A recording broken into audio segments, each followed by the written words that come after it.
Okay, perfect.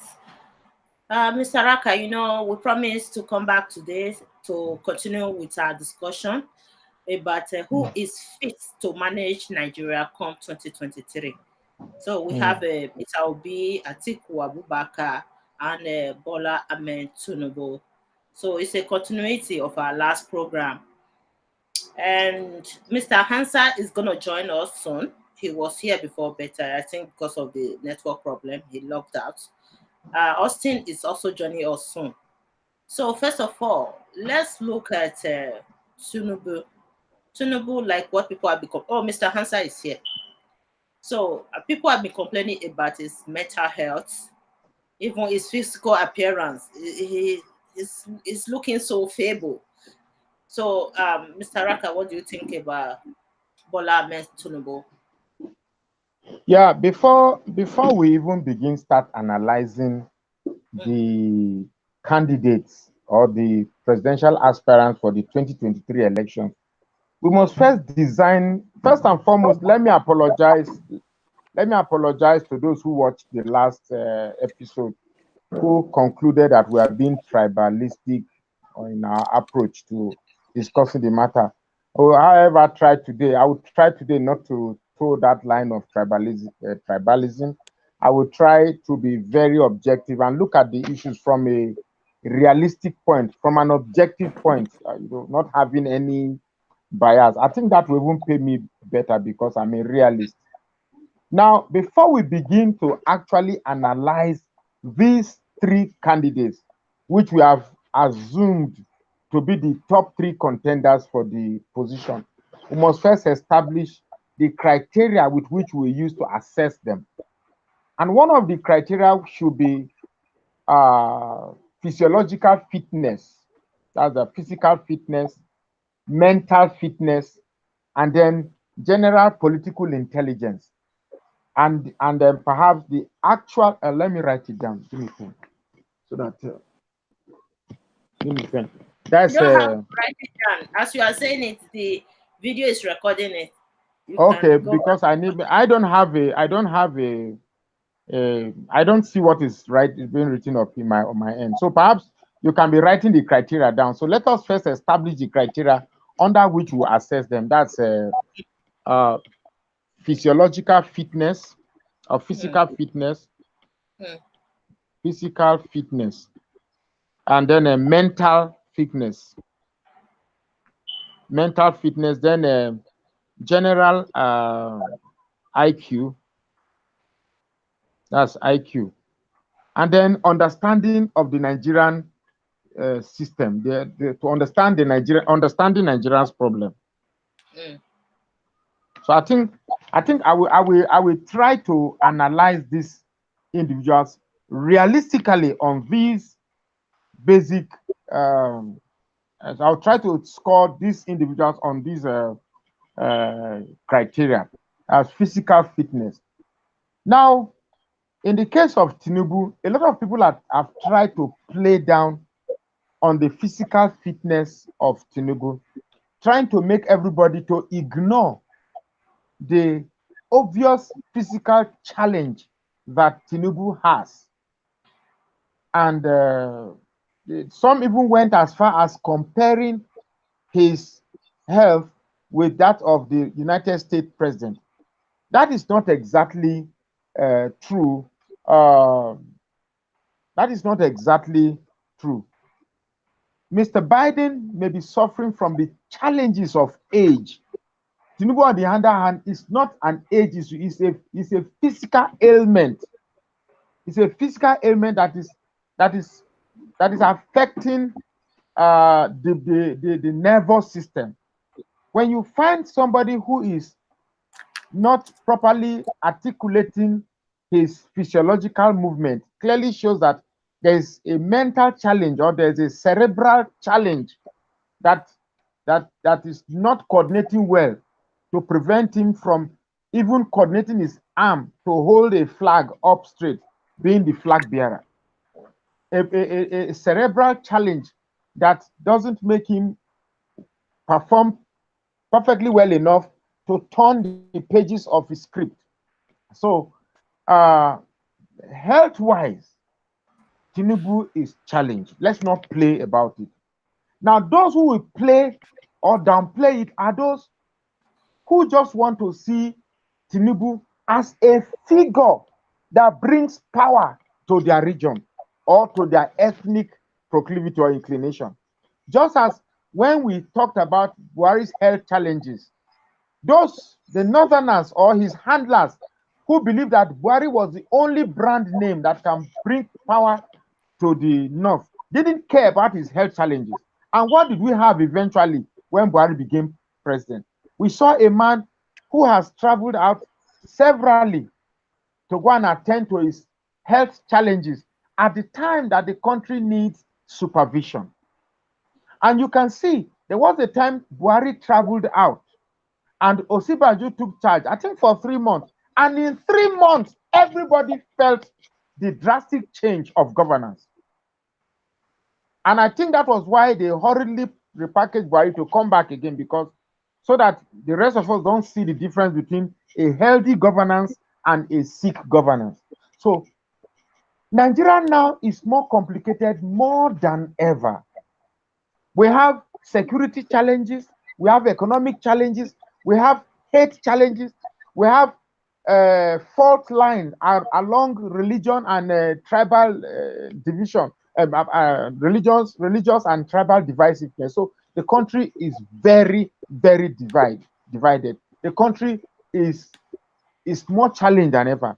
Now more than ever, we need somebody who can bestow the total confidence that yes, this man has the mental stability and mental strength to run this country. Not this politics. Believe you me, anybody that is saying that we should ignore the physical health challenges of Tinubu is not being true to himself. It's not being true to himself. He's just trying to play around it. Perhaps there are other ulterior motives that that inform me to say so. Now, with the emergence of Tinubu, I can see that the general balance of our rationality is challenged.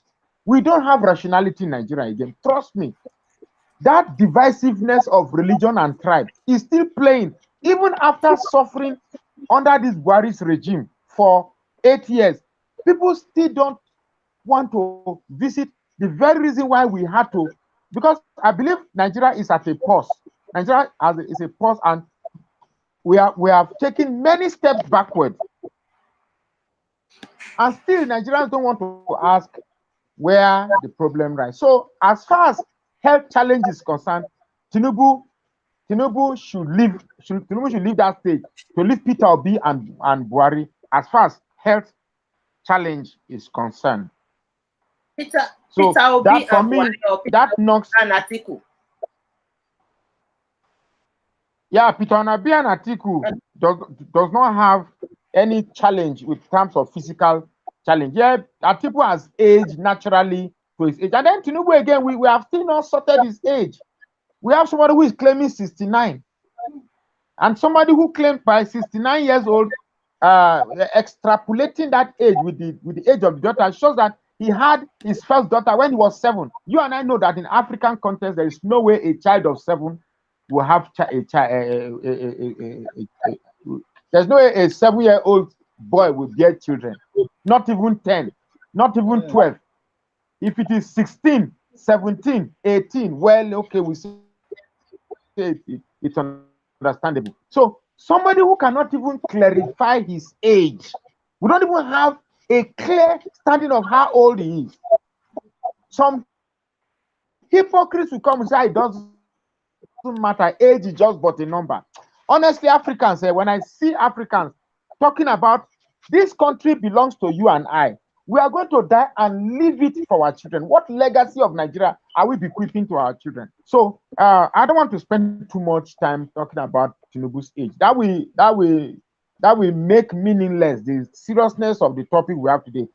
We are talking about Nigeria, and we should be fair to ourselves. We should take religion and tribalism out of this. We should take sentiments out of it and view this thing without bias. And that's what I'm trying to do. Believe me, God knows my heart. I am doing this thing from my heart. So health-wise, that leaves Atiku and Peter Obi. So mental capacity. Okay. Mental capacity to rule Nigeria, mental capacity. Now, I have listened to all the candidates speak. I've listened to Peter Obi speak. I've listened to Tinubu speak. I've listened to Atiku speak. Atiku has continuously mentioned on privatization. You want to privatize almost everything that is. You're going to privatize NMPC. You're going to privatize NEPA. Now, let's look at those things that have been privatized.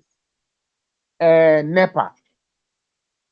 NEPA, that's a power holding, our power generating this thing. The private entities that are managing our power sector have seized opportunity to exploit individuals. I can tell you that we are paying for light that we don't use, and I'm sure it's the same thing everywhere. It shows that some people are not in tandem; they are not in grasp with the realism of Nigeria's problem. So when we talk about mental fitness, we are talking about the ability to collect variable data as it affects the challenges of Nigeria. So we are talking about that mental state of mind to even begin to appreciate the true nature of Nigeria's problem. We're not talking about solution first, so understanding the Nigeria's problem. What are the Nigeria problems? It's simple. Every person on the street knows the problems of Nigeria. Security, high rise of the cost of materials, cost of food products and services, yeah, and then corruption. We know these challenges, they are there. Now, which of these three candidates have the mental capacity to even absorb it and understand what the challenges truly are? Now, I've listened to what both of them have said. Peter Obi has given so many talk shows from which I've listened to. He said he is going to transform this country from a consumption country to a producing country. Such a line clearly shows that, yes, if you keep consuming, which means you keep buying. If you keep buying, it means you need what the other man has. You are the one needing. And when you need from somebody, that means you'll be chasing goods. When you chase goods, the person with the goods will determine what price you are going to buy it. And that is why you say the higher the demand, the higher the price. I read economics in school, accounting in school. I was very good in economics. So when you chase after goods, it means the initiative to want is, the propensity to want is from you. The person who has what you want will determine how you want it and tell the price you should get it. That is why our dollar, our naira is depreciating every day, because we are the one persistently needing. Now, compare a statement of somebody who said he's going to transform the country from a consuming country to a production country, and then compare that statement to somebody who said he's going to create consumption and demand. It is out there. I didn't make it out. Consumption and demand. Now, by the way, consumption and demand are the same thing. When you demand, you consume. There is a need for consumption. That is why you demand. So when you create consumption, of course, there's going to be demand where there's consumption. Now, it clearly shows that the person does not even know the terms of what he is using. You don't even know the terms of what he's using. Now, this is somebody who said he's going to employ 50 million Nigerian youths into the Nigerian army. 50 million Nigerian youths from a population of 200 million. That means you are putting 1/4 of Nigerian youths into security. 1/4 of Nigerian youth, that means there will be not enough. That's 50 million youths out of population of the youth in Nigeria. That will make the fact that our Nigerian populace is left with old age and middle age people that will be running the country. The strength of our the strength the youth that ordinarily should drive the Nigerian economy is now stagnated in security. Security is not only our challenges, we have economic challenges as well. And for a man who believes that the way you are going to feed these 50 million youth is through agbado, that's agbado is corn, and cassava in the morning, and then yam in the afternoon. It just shows that these people are thinking that the challenges before us is a child's play, and therefore you can actually come out and just say things that you didn't think about it. So mental fitness alone, by virtue of what I've heard this, meanwhile they are my opinions.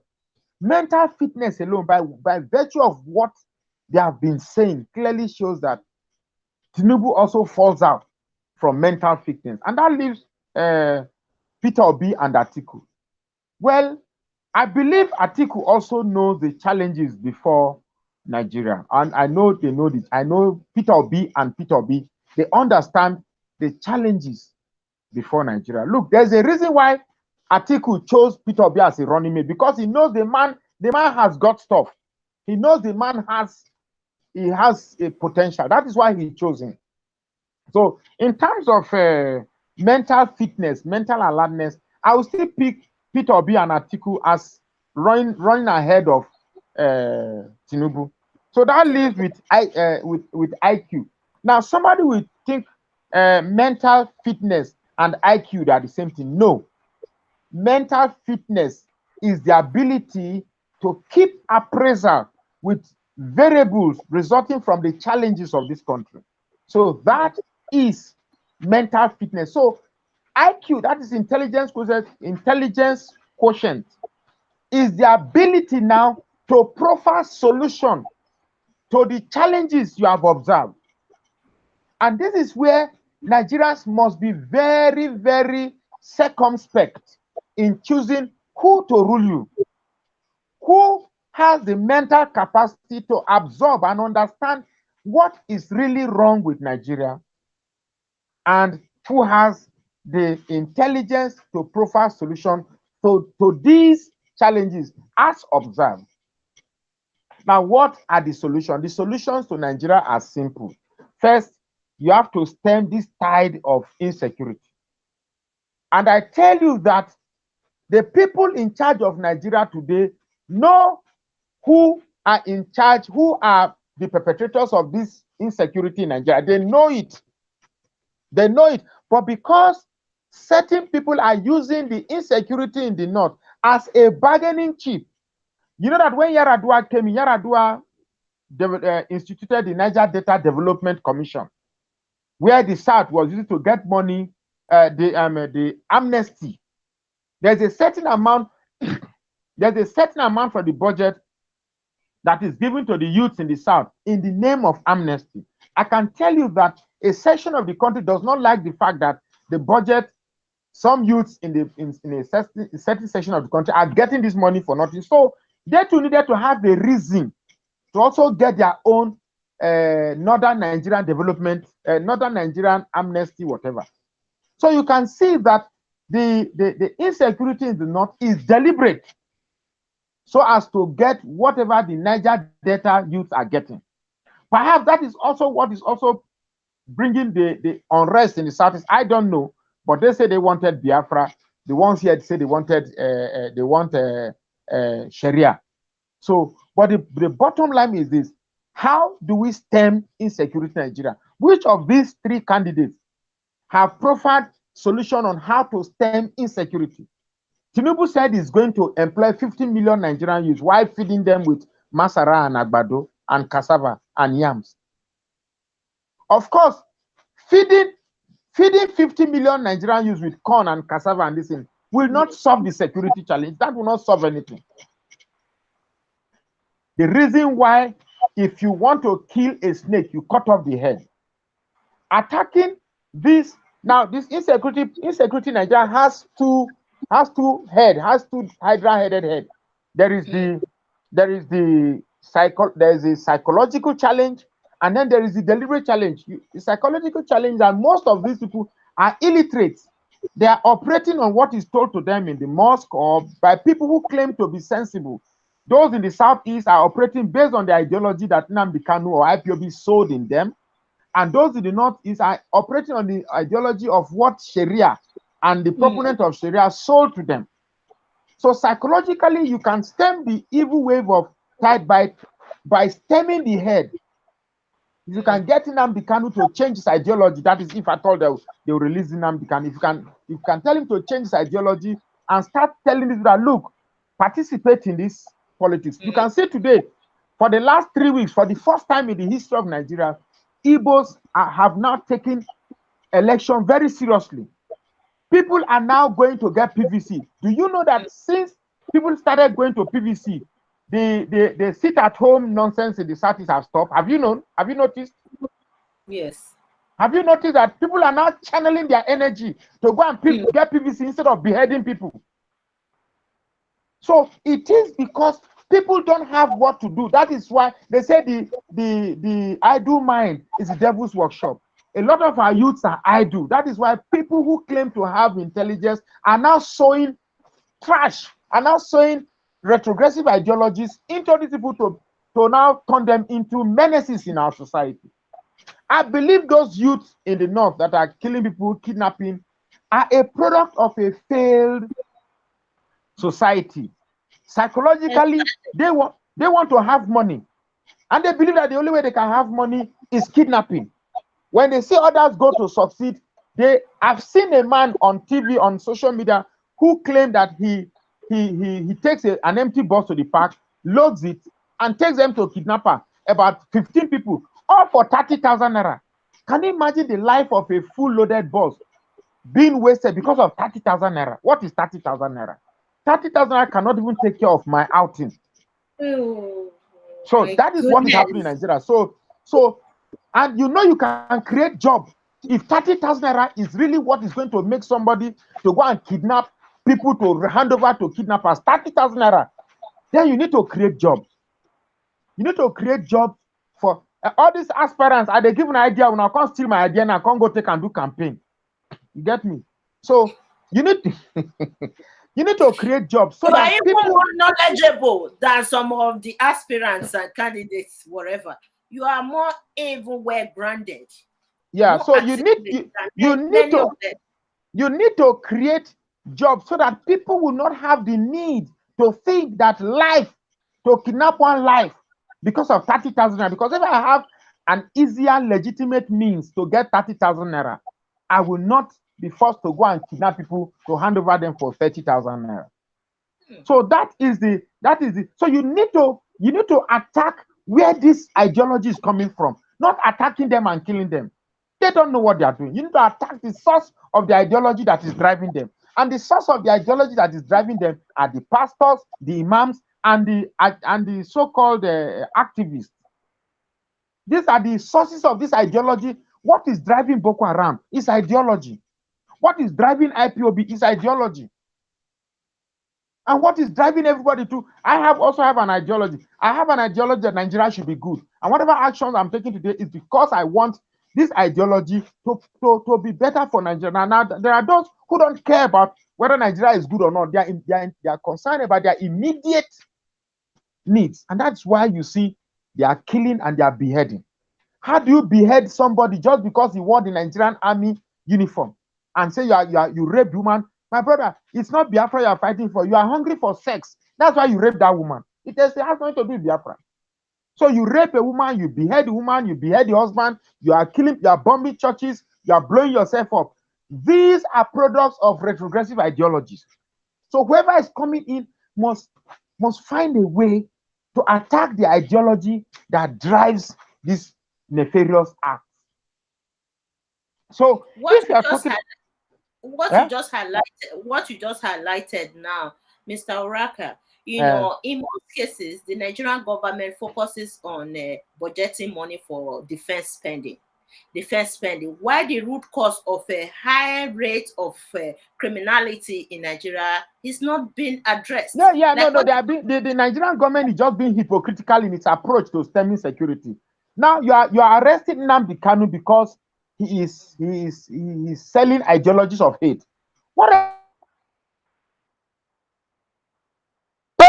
There are so many imams have been seen on social media bold-facedly spewing hatred, preaching hatred, supporting hatred, and giving ideologies of hatred of other religions. Such people should be arrested and be taught a lesson. But these people will not do so because the people in power share the same ideology with these people. Now, this is a country whereby a young girl was killed on account of blasphemy. I don't know whether blasphemy is right or wrong. Let's even assume he actually did it. Now, a country's law cannot be handed to a mob. A country's legal system or judicial system or punishment system should not and cannot and must not be handed over to hoodlums or mobs. Because all I need to do tomorrow, if I see you in a market, I say, Nebe said Muhammad is crazy, and they say you blaspheme. Nobody gave you a right to defend yourself. No law court. They said somebody is guilty until proven by a competent legal jurisdiction. Now this legal jurisdiction might be the customary law, might be the Sharia law. Now you didn't give the lady a claim. Who were the accusers? Who were the accusers? And was she really guilty? Was she given a chance to defend herself? You don't just allow people to just say somebody is guilty of something, and the same people who accuse you are the ones now who judges you. That's why in Nigeria, the police accuse you of a crime, and then the court, the police, who is an arm of the executive, accuse you of a crime, and then the court determines whether you are actually guilty of that crime you are accused of or not. That is how a system works. Now we have a people who have completely destroyed the system. They've destroyed the judiciary. They've destroyed the judiciary, executive, and the Senate. The Senate will not. The Senate is compromised by the executive. The executive will not respect the law. The judiciary is biased. Just nothing is working. I expected that. Today's analysis, I don't know where you get it from. So now I expect that a country where somebody is at the door. I expect that a country where a lady was killed extrajudiciously. I expected the Nigerian Bar Association to take it up seriously, because their function has been taken over by mobs. By being silent is being complicit to the act of the mob. And I heard immediately after that blasphemous killing in Sokoto, another man was also killed in Abuja and burnt alive. Look, we cannot be living like barbarians. Anyway, we cannot be living like barbarians. So who do you think, in all honesty, has the intelligence? I think I should add one again: preparedness to rule. Who do you think has the IQ to really want to solve this thing? I can tell you in all sincerity that Tinubu will not give you, because Tinubu will not give you. Already in APC, they're already trying to sell the idea of a Muslim ticket to you, so that when eventually they bring a Muslim ticket, we will say, no problem. But unfortunately, such an ideology will not sell now. Not now that Nigeria is divided along the polarities of tribe and religion. Nobody will accept it that Tinubu is a Muslim, then you bring another Muslim to run him, and then me, I will go and vote. I won't vote. You don't sell that crap to me now. It's not going to fly. No church will support that thing now. Mr. Raka will jump in there. Muslim or non-Muslim, someone who is capable. That is what we are talking about. No, I am telling you what is happening in APC. They are proposing the idea of a Muslim ticket. I am saying so because I know that the North will never and can never accept a Christian ticket. It won't. In fact, there will be riots. You get me? So I'm saying this thing because of the experience I have living in the North. So let's not dwell on that, so that this point does not take away from the valid points I have been taking. So who among these two candidates have the intelligence to actually tackle this problem after having the mental capacity? Tinubu still falls out. None of these three candidates have told us how they will tackle insecurity. And that includes Peter Obi. None of them. Because everybody is careful. But if I must pick one person who should fall out in this IQ to tackle intelligence, I will pick Atiku. Atiku will fall out. And why did I say so? Immediately they kill, what's that lady's name they kill in Sokoto again? Deborah, yeah. Immediately they killed Deborah. Atiku issued a statement condemning, and Nigerians should listen to this point very, very well.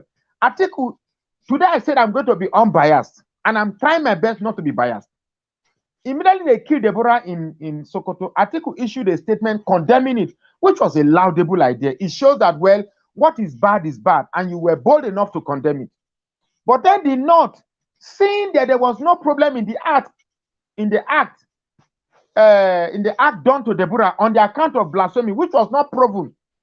We didn't hear our own side. We didn't hear the whole story. All we heard was snippets from WhatsApp, radio, and here and there things. And he was killed. So the North were in support. Atiku, sensing that the North was displeased with his comment on Twitter, immediately ordered that the tweet should be taken down. It shows that Atiku said he didn't give the Twitter, but now that the Twitter is there, is the Twitter bad or good? So for you to say it should be taken down after it's been tweeted, whether it was ordered by you or not, the question is the Twitter okay? Now that you've noticed it's done, it's there. Is the Twitter okay? You rather than follow your conscience of what is right and wrong, you follow the pressure from the North.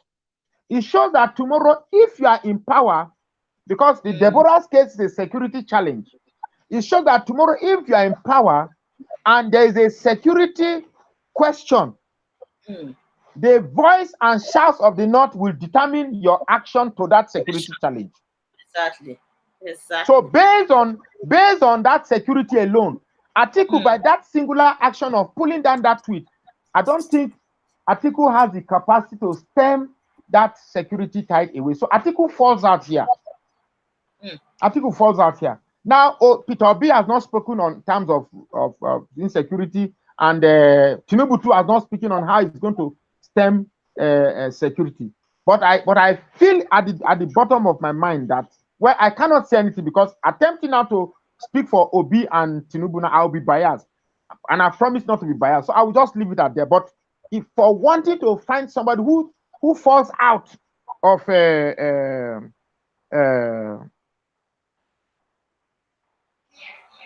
who falls out of this, I think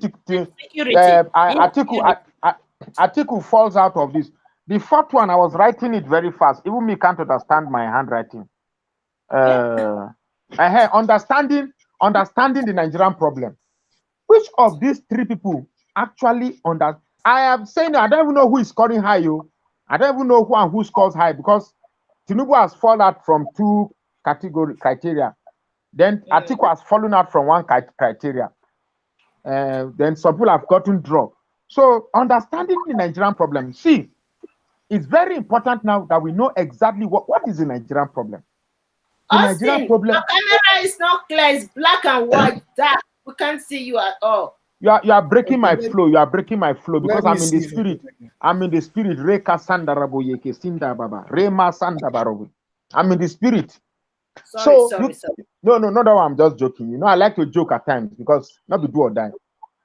Now, in terms of which of these three candidates understand the problem of Nigeria, which of them really, because we have to choose who understands the problem and who is ready to solve it. You understand me? Let me tell you, Tinubu and Atiku. Now, you see, Atiku understands the Nigerian problem, but is the ability for the North to control his decision based on the deleted tweet also puts him out in my own understanding. Now, Tinubu, on his account of recruiting 50 million, you do know what is 50? Even China don't have 50 million personnel in their army. 50 million. That means you're going to take away from those who go to farm, those who go to banks, those who will go to. There are so many sectors that need the vibrancy and strength of our youth. You pack everybody and put them in Nigerian military. That means everywhere you go, be uniform.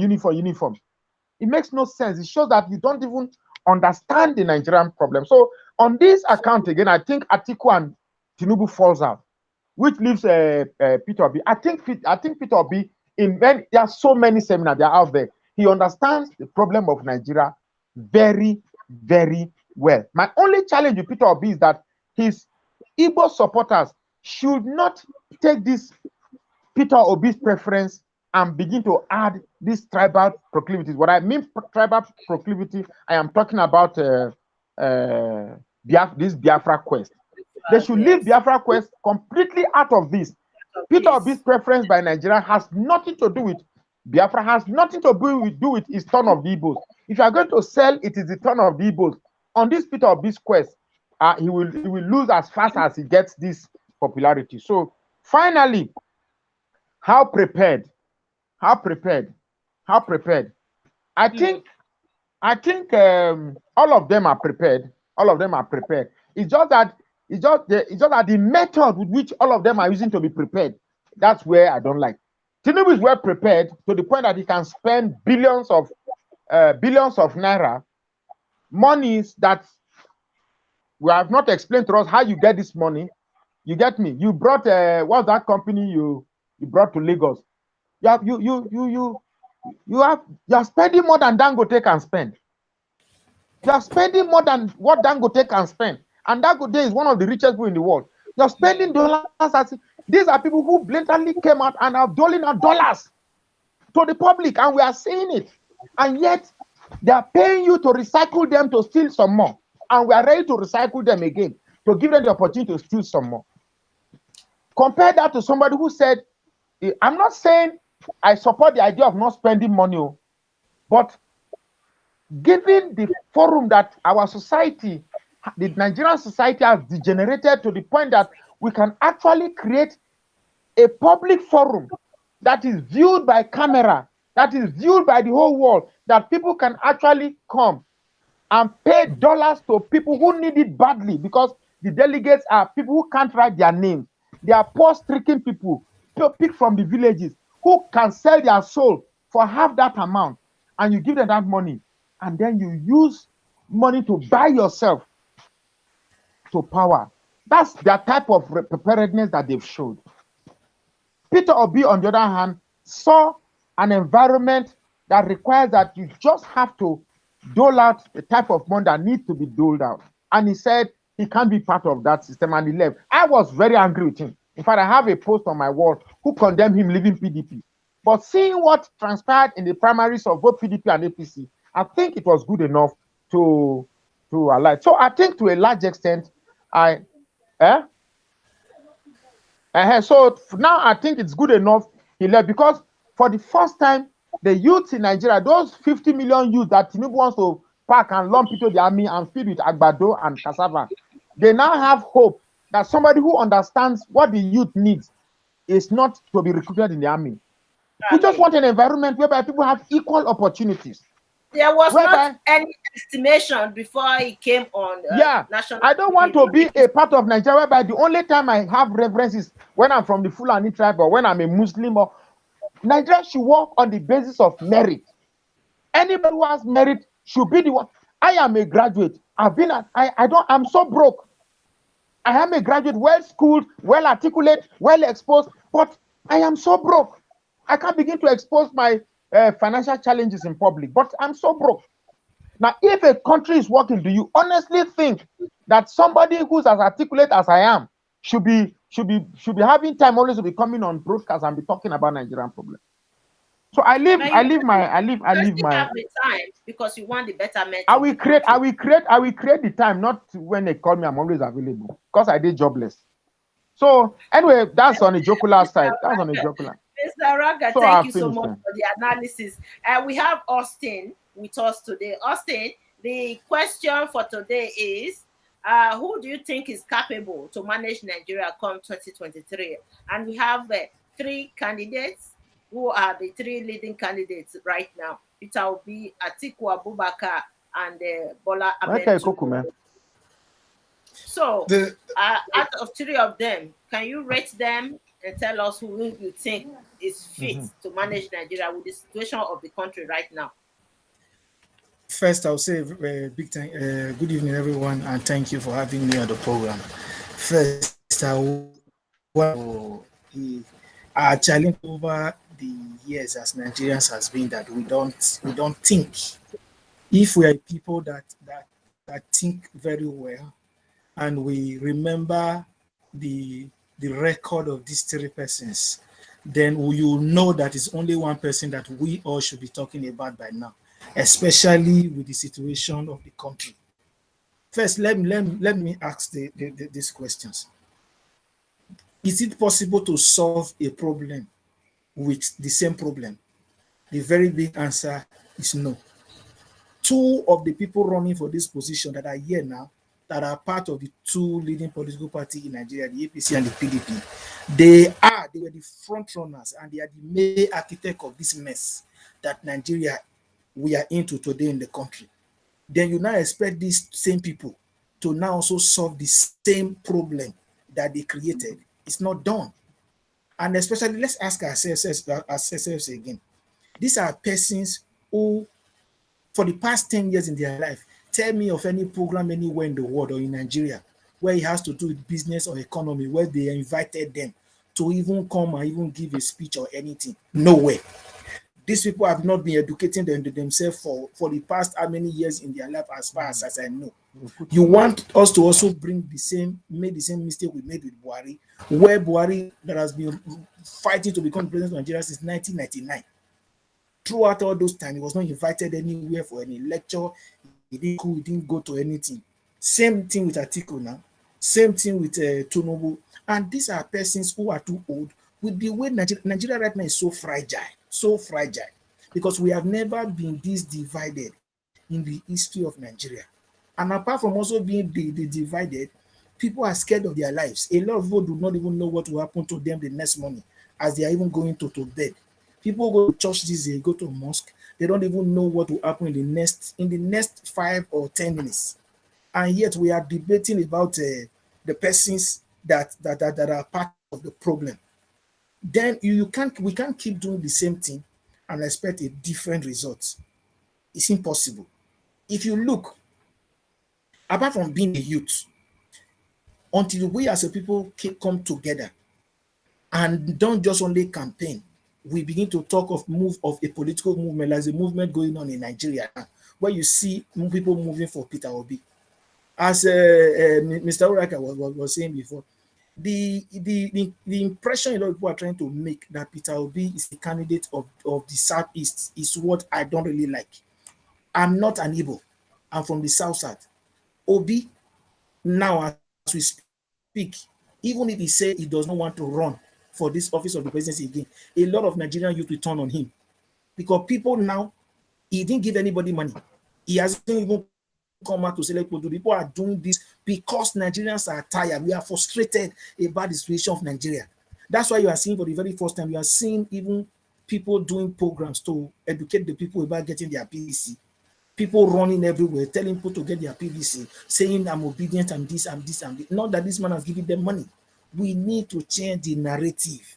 People who are still talking about PDP and APC, first, apart from even the candidates, the political structure in Nigeria with the APC and PDP, they can't solve our problem.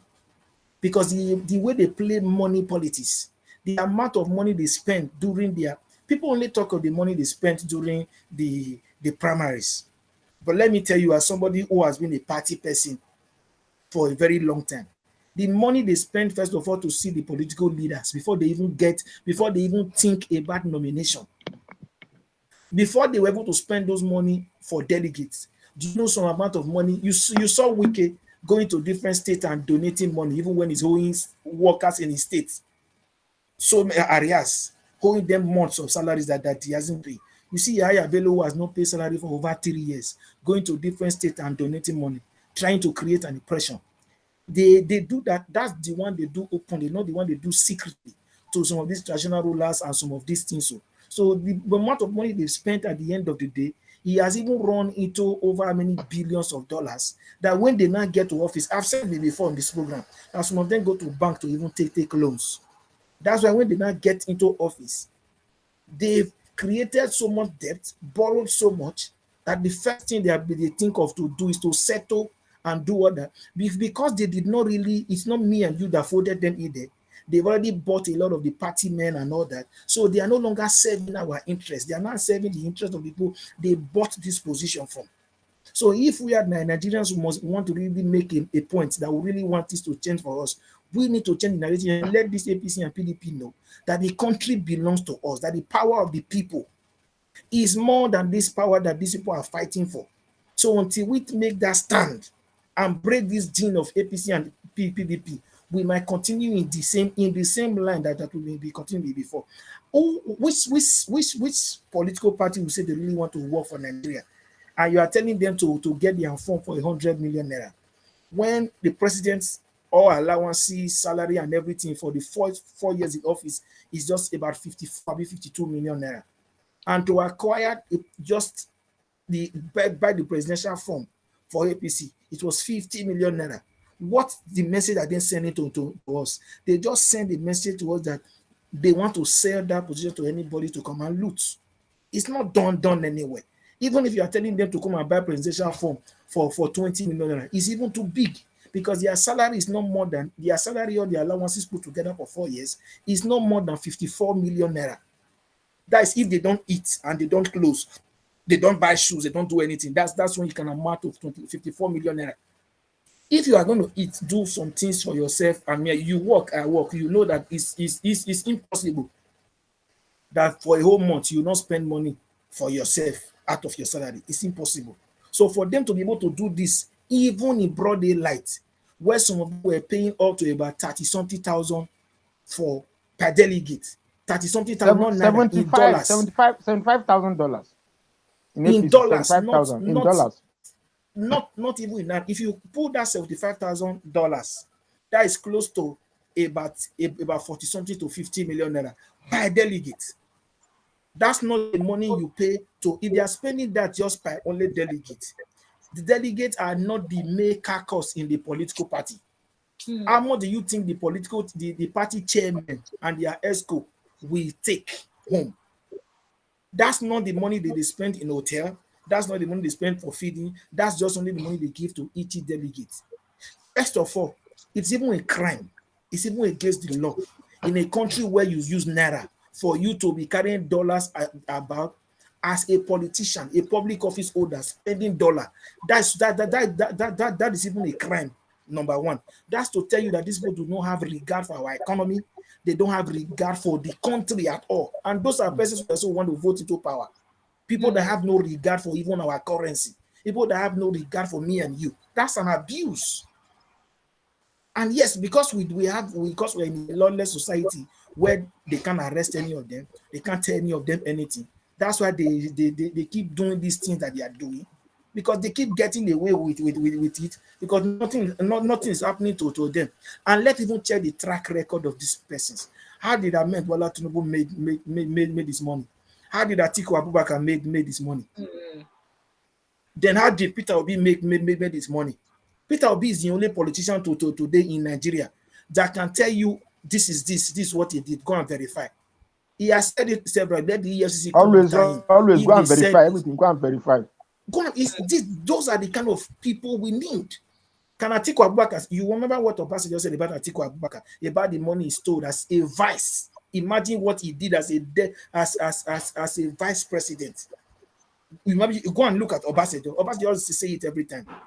Imagine if you not leave that kind of person to become the president. If he was able to steal so much as a vice president, imagine what he would do when everything is in a stable. Then also will not go to. I'm not trying to, interrupt you, Austin. Atiku Abubakar has how many wives? How can you focus on Nigerians' problem when you have so many wives? Only you satisfy all those wives before I will strongly suggest with his personal life. Let's leave it out of it. That's his personal life. Honestly, if we are saying want to even live a personal life aside of it, first of all, Nigeria, those are his personal preferences anyway. We are dealing with matter of one of our major challenge. One of our major challenge has been indiscipline and waste. Okay. On that aspect, okay. Yeah. One of our major challenge. If the number one citizen of a country cannot be totally disciplined and also be able to curb this waste, how do you expect such a person to be able to? Are we not scared of even committing the wealth of a nation into the hand of that kind of a person? This is sometimes I imagine how we as a people think as Nigerians. I can begin to imagine. First, he has multiple. That's to tell you that this man has no knowledge about what commitment is all about. Has no knowledge about what discipline is all about. And that's why you see them, they feel that they can't be accountable to the people. Because first of all, they are not even accountable to in their home, accountable there's no accountability within their family. How do you not think such a person will now come to be accountable to over 200 million people? First, let me say this. I'm not trying to make it a tribal thing. It's even an insult to me as a Southerner. After the North just ruled for 8 years of Buhari, they are telling me to sit and allow them to bring in a Fulani man that is just going to finish 8 years with all the harm that they are doing in Nigeria currently. For me to also trust another one of them that brought this one to power, to trust it again with my life's property and family. It's not done. Let us think as a people. Let's think. Or you now expect me to think. Person like, I'm not trying to make it a religious thing. Ahmed Tinubu is a Muslim. Another Muslim is just finishing. Let me sorry. I will allow you to talk. Excuse me. Let me just add something. There's something to this point you have just said. Now let me add something. It's not even about allowing a Fulani man to take over on that Fulani man. I'm thinking about the type of psychology it will impress on a Fulani man. After ruling Nigeria for 8 years, then they are ruling again for another 8 years. 16 years in a stretch. As a Fulani man, as an Edo man, let's say one Edo man hands back on that Edo man, what would it will create this impression that yes, you truly own this country. And that is what we should be stopping. That is what we should break. Yeah, because Mr. Sani came to this program the other day, say, you minorities, what are you saying? Yeah, he said it. His first, when he came in, his first introduction was that we are minorities. Including the head is a Yoruba man, a man whose population is not as much as the Yoruba, who is calling Yoruba and Robos minorities. Minorities, yeah. But according to Nigeria, if you look at the statistics in Nigeria, if you remove the Fulanis away from the Hausas in the north, you find out that the Yorubas are the majority in Nigeria. Check it. Yes, of course. No, even with the Fulanis and the Hausas, look, let me tell you, there's one erroneous impression a lot of you are making in the south. You think that north is occupied by Hausa and Fulanis alone. That's not true. No. Just because they all speak Hausa does not make all of them Hausa. I say in Kano, they have about 6 to 7 or 10 other tribes, indigenous tribes. In Maiduguri, they have about 20 different tribes. Pure Christian tribes in Maiduguri, in Yobe too. It's just that these people are the ones, they just go to the heart and take over power.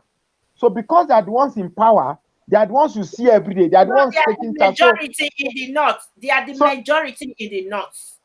Who? No, I just want. No, I'm not saying they are not the majority in the north. I'm not saying they are not the majority. I'm just saying that you should have it at the back of your mind that there are other tribes in the north. They are not the only ones in the north. First of all, let's make something clear. If we really talk about Nigeria the way it is today, the north as an entity, the Fulanis are not the majority. They know. One thing that they've sold to Nigeria over the years, and one thing that's why a lot of them are kind of scared about the movement currently going on in Nigeria. You see, we as people, a lot of tribes have just totally kept quiet over the years, folded their hand, especially among the Christian tribes. We just thought politics not be our thing, more just rest. If you see for the very first time in the history of Nigeria, pastors are now making it a mandatory thing for you to have your PVC. You must vote because it's something that has affected their lives. If a lot of Hausas are there, how do they call these people again? Just they are not Fulani. They are there. A lot of them are there. First of all, let us also go by history. Fulanis are not part of Nigeria. They only migrated to Nigeria. They go to a place, they try to take over the everything about the country. That's one thing that they install an emir there. This mentality, this man, where you said the man brought to the program, that's their mentality. They feel that they are the one that should own whatever. Have you not seen them when they talk? No, some of them, not only the politicians, they feel that whatever that has to do with the leadership of the country is their birthright. That's why I'm really angry That's why at I don't want PDP Atiku to be for president. bringing That's why I out don't want Atiku. for that reason alone, I don't want Atiku to be president. That you see, with this a lot structure, of things are working, a lot of things are going on in Nigeria. If you really say let us change, if you really want to, if we as a people really want to prove something to these politicians, just like the way the movement is going on for Labour Party, let it just go like that. If I tell you the fear in their mind now, I have a lot of friends in the two political parties, sir.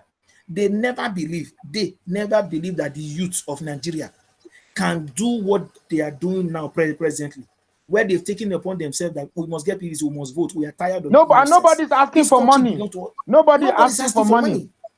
money. Some are even spending their money to Yeah, make sure some people people get their spend their money. PVC yes, to, yes. to vote. This is the political revolution we have been talking about, because Touch like it's annoying for PDP and It's APC really a to political think they revolution. can You are very right. to think that they can produce two evil, two thieves before They're us, asking us then to for choose us to between not two choose thieves. one. It's Abba, my annoying. brother And thinker. these thieves are not Abba. just only thieves, they are evil. This thing needs to stop. Every time they present two thieves, they present two evil, they tell you those Nigerians choose one. We begin to kill ourselves, APC, PDP, APC, PDP. Now we have an option. And the option is somebody that we can be able to hold accountable. He has done it before. He's somebody that can tell. And why I'm begging a lot of Nigerians to come out massively for this. First, Obi is not only fighting either to be the president of Nigeria. One thing, He if he said he's not becomes the desperate. president, sir, it's more to our benefit than to even his own benefit. Why? A lot of this excessive waste and this indiscipline going on in the political stage in Nigeria will totally go down. And this spending money to get to power will go down. And this borrowing will reduce. There will not be value for lives and property. For the past 7 years in Nigeria, there is no value for human life. That's even my pain. Apart from the hunger, the hunger, the hardship in the land. You can see that people can go out. They don't even know what will happen to them. Where people can go and be kidnapped in church, where people can be killed in church. That's the height of it. Austin, like what we said earlier at the beginning, that what Mr. Oraka said, that in order to reduce crime rate in the country, you have to boost the economy. The more richer a country becomes, the lesser the crime rate. So if you don't boost the economy, then you continue to see high level of crimes in the country. And in Nigeria, over these years, how many foreign investors have come to Nigeria to invest in the country? It's a question. This current administration, I've never seen anywhere whereby you see Buhari talking about bringing foreign investors to the country. So it's not their prime request for the development of Nigeria. So therefore, we continue to see high level of crime rate in the country because employment is not there. Things are getting so expensive these days. Even the COVID period even intensified everything, that things are getting too expensive. Employment is not there. What do you expect? People will go out there to commit crime. So in Nigeria, we don't focus on the economy at all. Instead, we are investing more on security spending. So when you continue to pump money on security spending, while you are not providing employment for the masses, what do you expect? Which means we're going to be generating money from our oil, then using it for security spending, while the economy is going down. So Nigeria will have problem until the person who is capable, somebody like Peter Obi, who is conscious of the economy, can manage Nigeria. Otherwise, this current administration is like if they allow Atiku to become the president of Nigeria, I guarantee you it's going to be a continuity of what we are experiencing right now in Nigeria. So, The truth of the matter, this thing is not apart from just only tribe. Umaru used Musa Yaradua, the president of Nigeria, a Fulani man, for just a short time. We also saw the impact of Yaradua as a president in Nigeria. The reason why you are seeing the increase in this insecurity in Nigeria is because the government is part of it.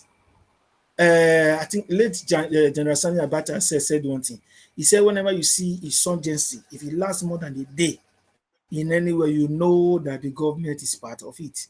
Have you ever asked yourself when the federal government budget over many billions of dollars every time for this, for security, this security, that security, this security, that?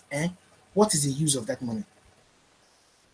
You understand? You budget this money, and yet something will happen, and yet nobody's being sacked. Nobody, even when they arrest some people, you rehabilitate them. You see the insincerity of this government. We are saying we are fighting insurgency, security, or whatever, but you arrest terrorists. You say you spend money. People graduate from school, they have no jobs, no employment, no nothing, nothing. But rather the government will rehabilitate terrorists who didn't go to school and not give them jobs. Then you see that the government is totally part of the whole problem. The government negotiates with kidnappers and give them money. You saw Gumi going about saying it's meeting the government is listening to this and that. He can be the spokesman of people kidnapping going around in Nigeria. But he can't be the spokesperson for ASU, who has been on strike for over how many months. You see the insincerity of government. Government can carry money and give to these people to rehabilitate them, to give them money for whatever thing. But government can't carry money to build industries where graduates can work. Then you begin to see what we are talking about. If we really want to fight this matter of insecurity in Nigeria, apart from creating jobs and all that and all that and all that, see, the reason why people do things they do, crime and all that, because we don't have a law to hold them accountable. And because when the government, the politicians, they are part of it, so it's very easy for these things to happen. There is unemployment everywhere in the world. But the reason why you and I can't do it today is because where you are, you know, if you are found wanting, you are going to go to jail and you are going to lose everything. You will be all over the media. But in Nigeria, you saw the Accountant General that they said that he stole over many billion. He went to court, but today when he got to where the granted him bail, you saw Nigerians go went there, started hugging him, celebrating him. You understand? In Nigeria, we not just only the politicians, we are also part of the problem. We as Nigerians, we are part of the problem. The way we celebrate these political politicians, I don't want to call them leaders because a lot of they don't know what leadership is all about. The way we celebrate these politicians, give them position, hug them, is really, really funny. You understand? It's funny. We are the only people. Africa, let me say, Nigeria is one of the only few places in the world where we reward thieves with political positions.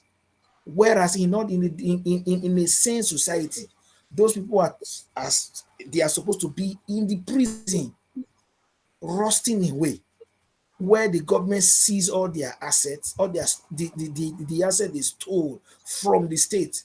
But no, in us, they can steal over 10 billion naira. When they go to court, they begin to form that they are sick. Before you know what is happening, they get away with it. This is the problem. This is why you see the issue in Nigeria. So in Nigeria to today, we don't reward truth. We don't reward integrity. We don't reward transparency. That's why you see our politicians, they go about doing whatever thing that they are doing. And they do it. Nobody, nothing happened to them. You understand? A society that doesn't reward people that live right, we always have more people that live wrongly. It's just normal. It's normal. A Exactly. society that doesn't reward But people who that always want to do things rightly, we always have more people going the wrong way. So that's why when I see today, people see clapping after Atiku Peter Obi, it's not a matter of tribe or religion. It's a matter of integrity. We that our togetherness as a nation is at stake. If you see, Austin, I'm sorry. Mr. Hansa is attacking me here, and he left a comment for me, saying that I'm compromising my program, that I'm supporting certain group against certain group. So what have I done? How? Mr. Raka, you can hear me. Mr. Raka, can You hear see, me? I can hear you now. Can you hear me? Also, you don't know Mr. Hansa because we have been dealing with this tribalism on this program over this. Which is in the program. I would have loved to talk to him. No, I know he deliberately left because he saw me. I know he. Now me be medicine. Anyway, so you asked me a question. I think only his today network is not stable. That is why he left. No problem. But only today, he sent me a video where a pastor was urging his members to go and get PVC. And he captioned that video saying, "What type of frustration is this?" So I wonder why Mr. Hamza will see a pastor telling his members to go and get PVC. He didn't tell them to go and vote for this person or don't vote for this person. No. Just go and get PVC, a fundamental civic right entitled by every single Nigerian. And he referred to such an act as frustration on the part of the pastor. You see, it's annoying when you see people who have attained the age of 50 not being able to fashion themselves in an objective manner. Clearly, Mr. Hamza will be the first to attack you that you are being tribalistic. Whereas everything about his aura, everything about his comment clearly suggests that he is not only tribalistic, he's a religious jingoist. And these two monsters are the things that are destroying Nigeria. We have gotten independence for over how many years now? Close to 62 years. Yet, we have not fashioned a way whereby people can relate beyond these tribal proclivities. I schooled in the University of Maiduguri. Believe you me, as a Southerner schooling in the University of Maiduguri, I looked like a foreigner. The people there will never see you as one. There's this, even from the stair alone, you see that you are hated. Even in class, you are treated as if you are. The only time we hugged each other as brothers was during this Daman miracle, when we came back from 4-0 down to win, and we started hugging each other. That's the only time we saw. But every other time, you are not a Nigerian. So we have not done enough to unify North and South. And it appears we will not unify that for a very long time. They call Atiku the unifier. If truly Atiku is a unifier, when you know that your brother, a Fulani man, has ruled 8 years, a sensible man who actually believes in fairness and equity will say, okay, let me sponsor one of these Southerners, since it should ordinarily be their turn. To be, let me support Peter Obi or support Wiki, and put your weight behind him. River State has supported many presidential candidates. Amechi took River State money to support Buhari. How many times? So now is the time for not to pay us, but they don't spend their money on South. It is the South that always spend their money for this thing. So Mr. Hamza should not say, like today for the first time, I swore to myself that I will try to be objective.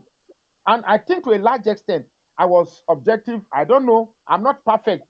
But to a large extent, I tried to be perfect. You know, Mr. Nekme, last time I forgot to say, last time we said if we come back today, we are going to discuss the chances. It was the chances of this. That was what we forgot about it. Hello, can you hear me? It was the chances. We said we are going to discuss the chances of these three candidates to emerge as president. That was what we said we are going to discuss. Yes. Mr. Hansa is here, and let's hear from. Welcome. I've seen you. Yes, I've been hearing a lot of unsincere and incorrect information being given out there. Okay, go ahead. You explain to us. The new man. Let me tell him now. If you don't know history, did you know which time Fulani are in Nigeria? Do you know the year Eswanda was there? Was there anything like Nigeria? Was there anything like Nigeria when the Kano started ruling, the Fulani started ruling Kano? Was there anything like Nigeria? In the Yoruba land? Hello, Yeah, sorry, but sorry. a lot No, of no, Let no. me Let me make let me continue, please. I'm sorry. What's your name again? This other Austin, guy, Austin. Austin, Austin. Yeah, Austin. Austin. You see, just when this guy allow me to answer him, you see, these people when they talk to us, Southerners, they come from an angle that we don't have sense because they actually believe that our idea of looking at politics is informed by Western education. And Western education attempts to have a rational perspective towards issue. For them, it is about region and religion. Whatever political decision they take or whatever political argument they involve has to be such that it eventually protects the region and the religion. And we Southerners don't know that. We always arm ourselves with this, well, I am not a tribal man, I am not a religious man, and whoever should be the best. They don't think like that. They might come to you to tell that that's how it was. In truth, that's not what they think. Now, when they say Kano has always been there, the question I will ask Mr. Hamza, which I know you are asking, where exactly is the region of the Fulani man in Nigeria? Where exactly? Because every Nowhere. tribe must have a place they originated from. Till today, if you go to Urobo land, you see that for many years the Urobos have been there and nobody has come to challenge that place with them. So where exactly did the Fulani originated from in Nigeria? So before Hamza comes to answer that question, we should begin to analyze the chances of the three candidates realistically in the forthcoming election. That was what No, we said we're going to discuss today. We forgot. Yeah, no. yes. Apart from that, sorry, let me quickly say something. Until we ourselves, you see, this issue of Nigeria is almost the same issue almost everywhere in the world. A place where you have people in that country or in that nation, they are of different tribes, tongues, and different religion. For they to be able to coexist peacefully, they need to come to the round table. That's why you see some countries talk about federalism, some talk on region. Because why? They want everybody to be able to have this sense of belonging, where it will not just be one person from one place trying to be lord over all. If you see, the only time Nigeria worked where we didn't have this sense of religion, region, and all that was before we started practicing this nonsense.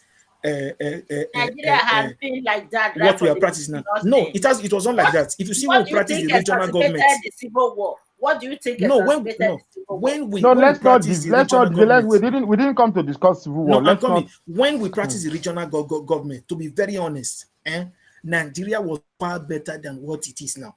And what our That's very forefathers true. Very, discussed, very true. what our forefathers discussed to keep us together was it's not what we are doing to now. It was based on region where everybody can take care of their resources. They pay some percentage to the federal level. But what we are doing now is one man from somewhere who contribute nothing to the national cover thinks that is the lord over Nigeria. It doesn't work, and that's why see the negative effect of it. It has made some section of the country to become so lazy. It has made even people do no longer see what they even call the major thing that they are raising for even their country. The resources, they don't longer use it for the people. Politicians now, if we Sorry. really, okay, sorry, if we really want to go to get a true solution, and the question I keep asking myself every day, all of us understand and they know the solution to Nigerian problem. Why is a region, a part of the country so scared for us to come to the table to discuss on how the country, on how this country will move forward? Because the law, what we have now is I call it cut and nail constitution. We don't have a constitution because a constitution that put a section of people over others. That's not a law. A law is what makes what guides all of us where we should be equal before the law. But what we have now, we are calling a constitution. It's just a nonsense paperwork put together by a region of people that suit them more than even you and I in the South. You see this mentality some of them have from the North. Is the truth. You Today in asked your a state, question. sir, You asked a question. You said, why is a section of the country afraid for things yes, to why are work they well? afraid? They are Now, I'll afraid. tell They are you why. just afraid. I will tell you why they are afraid. Look, let me tell you. In Maiduguri, those who have money are not those doing legitimate jobs. They are smugglers. They are people who do corruption.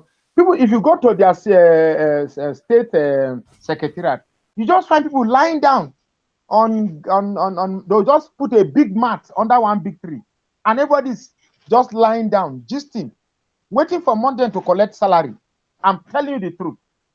Katsina State, I don't know how it is now, but the last about 7 or 8 years when I was in Katsina, there are no taxis. You don't get a taxi to move around. It's motorbikes to move around. No taxi. Say taxi. No. And such a state qualified to be called a state, all in the name of just giving people. Because to be very candid, when they talk about you must not generate revenue only when you have assets. If you say you have population alone, and this population are active, you are selling cola nut and you pay tax, just as Port Harcourt is paying VAT. Until Wike came and said, okay, VAT is a tax generated by the state. Why should I take what I generate for the state to federal? You get me? So the truth is that they cannot change the constitution because it favors laziness. I'm telling you the truth. This is a story I've said on my video severally. I graduated with the best result in Adamawa State in Numa local government, 1980, very mid-80s, I think, with the best result. I had to write the first JAMB. Not that I failed, my score was not enough. 214, 216, till I got 234. I got admission in University of Maiduguri. So I ran into one of my classmates and I was asking, where did he register GST 104? He said, I know that he's in year 3. And this was a guy who didn't have as good as the credit I have when I graduated, but was already 2 years ahead of me. Why? Because the system says that he's from a less educationally developed state. So in other words, the North now finds a way to merchandise laziness, to merchandise illiteracy, to merchandise. For 60 years, a group of people say they cannot match up, they cannot improve their educational structure. For 50 years, they cannot improve their ability to produce. For 60 years, they cannot improve their ability. You find even if they produce whole cutlasses, selling granules, and they say it's contentment. And when you tell them, you say you are insulting their culture. There is this concept, I've said it in many programs, they say, Allah Kabamu, God should give you so that you give to me. You see, these people here, they practice feudalism. And the constitution we are operating today perfectly suits a feudalistic government. This constitution, this 1999 constitution, perfectly suits perfectly suits feudalism. Because a feudalism is a government of the elite that controls the proletariat. That's it. And here they will have a name for the proletariat. The English, you say bourgeois. Then the poor one, you call them proletariat, right? In the Hausa, there's a language for them. They call the lower masses talakawa. Then the people at the top, maikata, that's the rich and the poor. And then the poor look up to the rich for you go to somebody's house in the morning, a group of people will troop into his gate, waiting for him to come out and give them handouts, and they'll pray all the prayers in the world for him. Such a thing cannot happen in the South, where people just go and troop one rich man's gate, hoping for him to throw handouts. Instead, they will ask for borehole from him, or employ youths, or create factories so that you can employ people. We don't go in the morning waiting for handouts from people, but they protect it. When Goodluck came, he tried to flush out Almajiri system. I laughed. I said, "This man don't go touch. He has gone to touch one very central mechanism of the North." Did not like this Almajiri system because it served many purposes in the guise that these children are learning the doctrines of Islam, but that's not true. Yes, they learn the Quran, but at the same time, this is a data store or a storehouse where you pick soldiers from, you pick voting from. These are people, if you tell them like this, that's where they will go. One track. They don't have mind of their own. If you have a mind of your own above the crowd, you might pay dearly, maybe with your life. So this is a system that we need to stop. If we are not compatible, if we can't share the same ideology, at least at a meeting point where, okay, you want to practice Islam, I want to practice Christianity. Somewhere at the middle, we can meet somewhere. So that you practice your Islam, I practice my Christianity. But this one said, no, we must bomb out all the churches in Nigeria so that only Sharia exists. So such a system cannot work. And this is why we must need to sit and talk. If at all we can live together. If we can't live together, there's no point in saying that Nigeria is non-negotiable. Who told you that Nigeria is non-negotiable? Who said so? We can't continue to say Nigeria is non-negotiable, whereas those who get the short end of the stick are the very those feeding Nigeria. You keep killing us, you keep bombing our churches, and our crime is because we chose a certain faith that is different from yours. Our crime is that we have refused to imbibe a culture of feudalism. We have a mind of our own. No election has worked well in fairness in this country because certain people will not want to play by the book, and they will be the one to tell you must play by the book. I'll give you an example. When Kano brought their results in the last barriers, they brought a humongous figure. All was calm. When Port Harcourt brought down, they said, "A lie. We'll go investigate Port Harcourt own." Oh, the North can bring any figure they want, but the South cannot bring any figure they want. All these narratives must change, and that is because this system says that, well, you can kill a returning officer. The side that is talking. Do you know that the returning officer for INEC was killed and burned alive? Him and his family. Nothing happened. No court, this thing, everything, and yet the result for that Kano State was declared and accepted as a result to declare president to power, because the man saw that the humongous corruption was too much, and the silenced him. We cannot give too much power to a certain region whereby they believe they can do whatever they want to do and get away with it.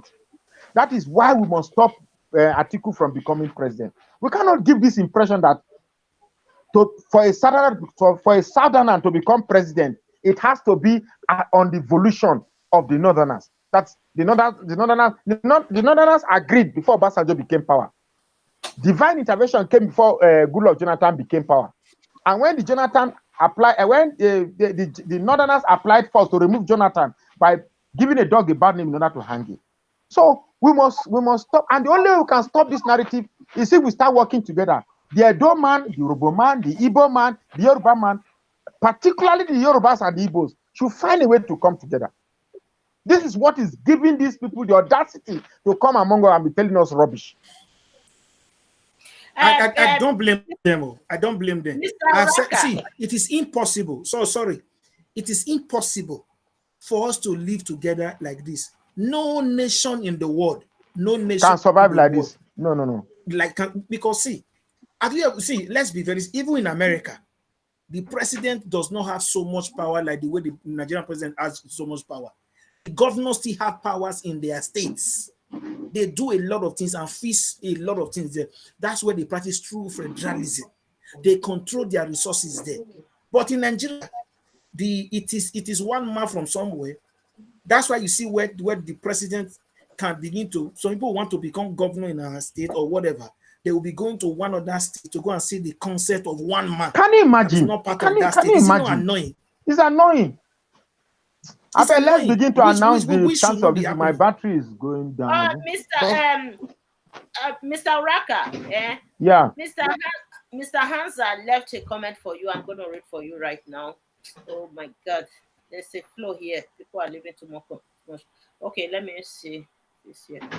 Okay, it said, Mr. Raka, why not go back to your state and start election?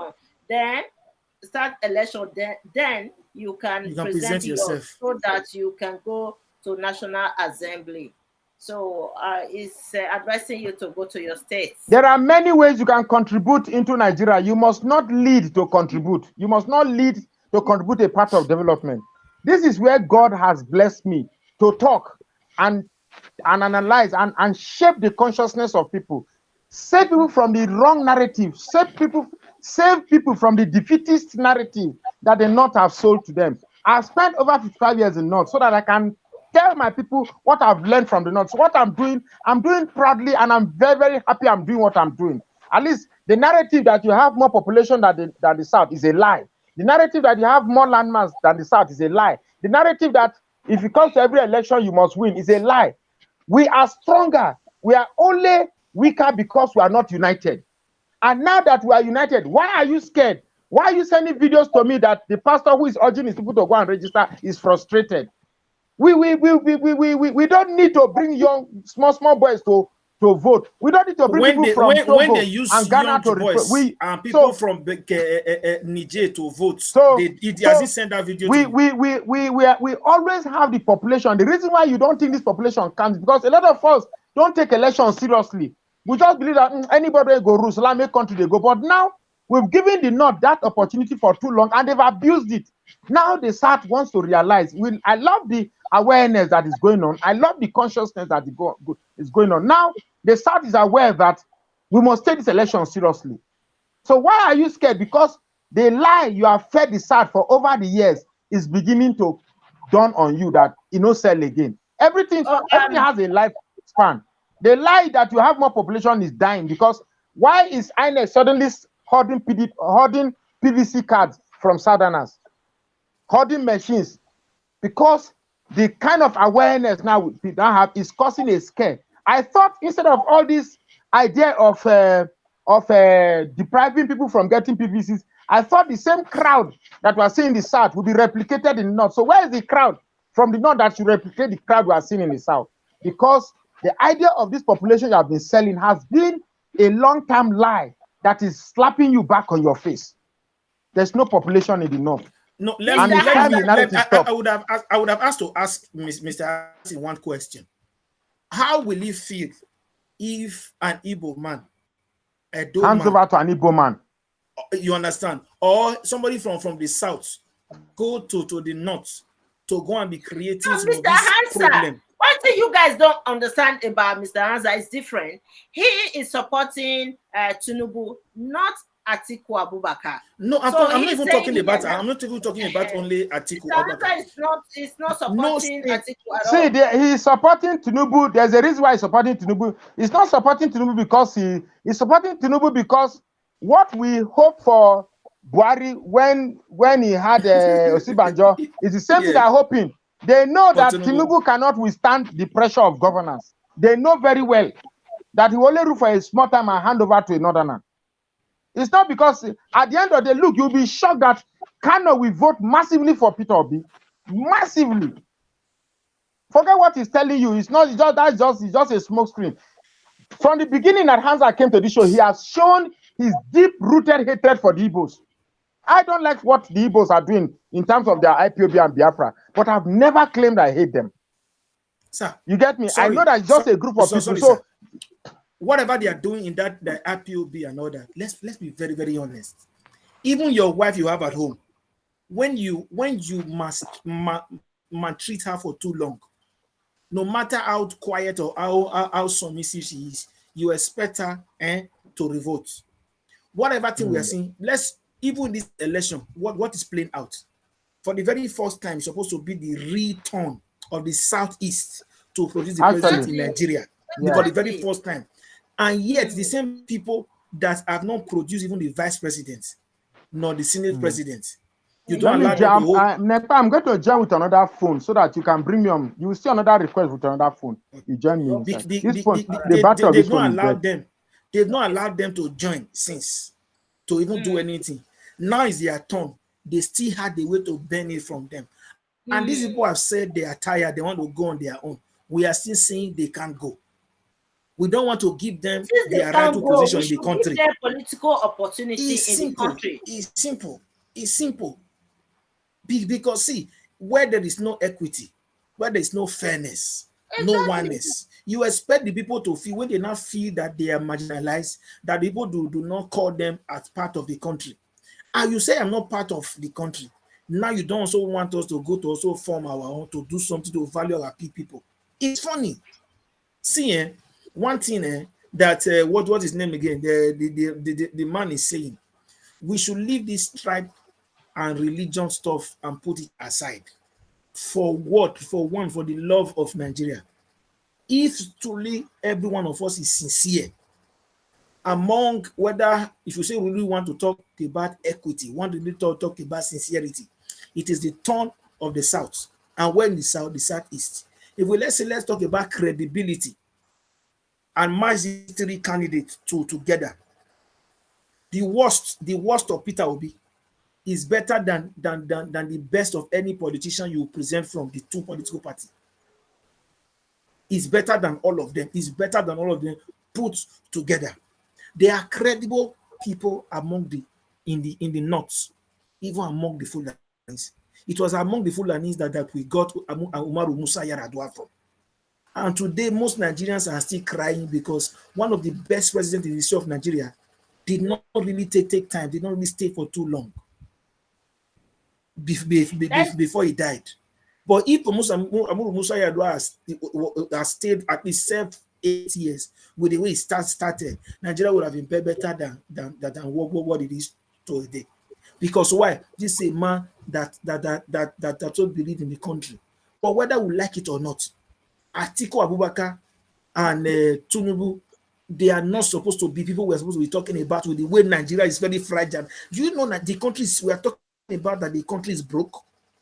The country is broke. We want to also bring in another two people who are, when you are talking about corruption, they are the true definition of corruption. You have Buhari spending over many days in the US, traveling from between Nigeria and UK all the time for medical treatment. We want to still bring in another different person again who will also continue from there. First of all, that thing done by Buhari, that's the height of insults on the people. You cannot tell me that you are allocating money for healthcare every year, and you, the president, number one citizen of the country, who is a public servant. That's what we don't know. The president is a servant of the people, not a god to the people. He is supposed to create this healthcare, these hospitals, where he's supposed to use. If the president and the ministers cannot use our hospitals, that's to tell you that whatever thing that they are doing is nonsense, because they don't believe in the system. Because if the president cannot, how will you see? You think the prime minister of UK will come now to come and say he's going for a medical trip in America, Canada, anywhere, and you think he will come back to that country and the people will clap for him and he will still be there the following morning, say he's still the prime minister? It's not done. Joe Biden head just the school shooting that went last week. I think last week or the last 2 weeks in America. He was not in the country. Immediately he was on a trip. He went back immediately. He left whatever he was doing, returned back to the country, and he addressed the people. Even where he was, they started doing, even trying to calm people down, trying to do things to unite people. Since what happened last Sunday happened in Nigeria, what have you heard from the president of Nigeria? And this is not even the first time it's happening. Since this thing has been going on, what have you heard from the president? And these same people that brought this president to power think that we've all forgotten. Even Tinubu, with the role he played in the NSAS stuff in 2020, think that we, the Nigerian youth, has forgotten. Sometimes people who don't have value for human life are people who also want to vote into power. This thing is not about Peter Obi or Labour Party or about any other person. This is about two political parties who do not care. The political elites among the two political parties, because they don't have leaders, they don't have the interest of Nigeria at heart. Whether you are a Fulani man, whether you are Hausa man, whether you are an Igbo man, whether you are a Yoruba man, whether you are an Edo man, whatever where you are from the country, the political elites among the two leading political parties do not care about us. They don't care. They don't care about us. Because whatever happened in Nigeria now, a lot of children will be out of school, also have been on strike. People die every day from even as little as common malaria.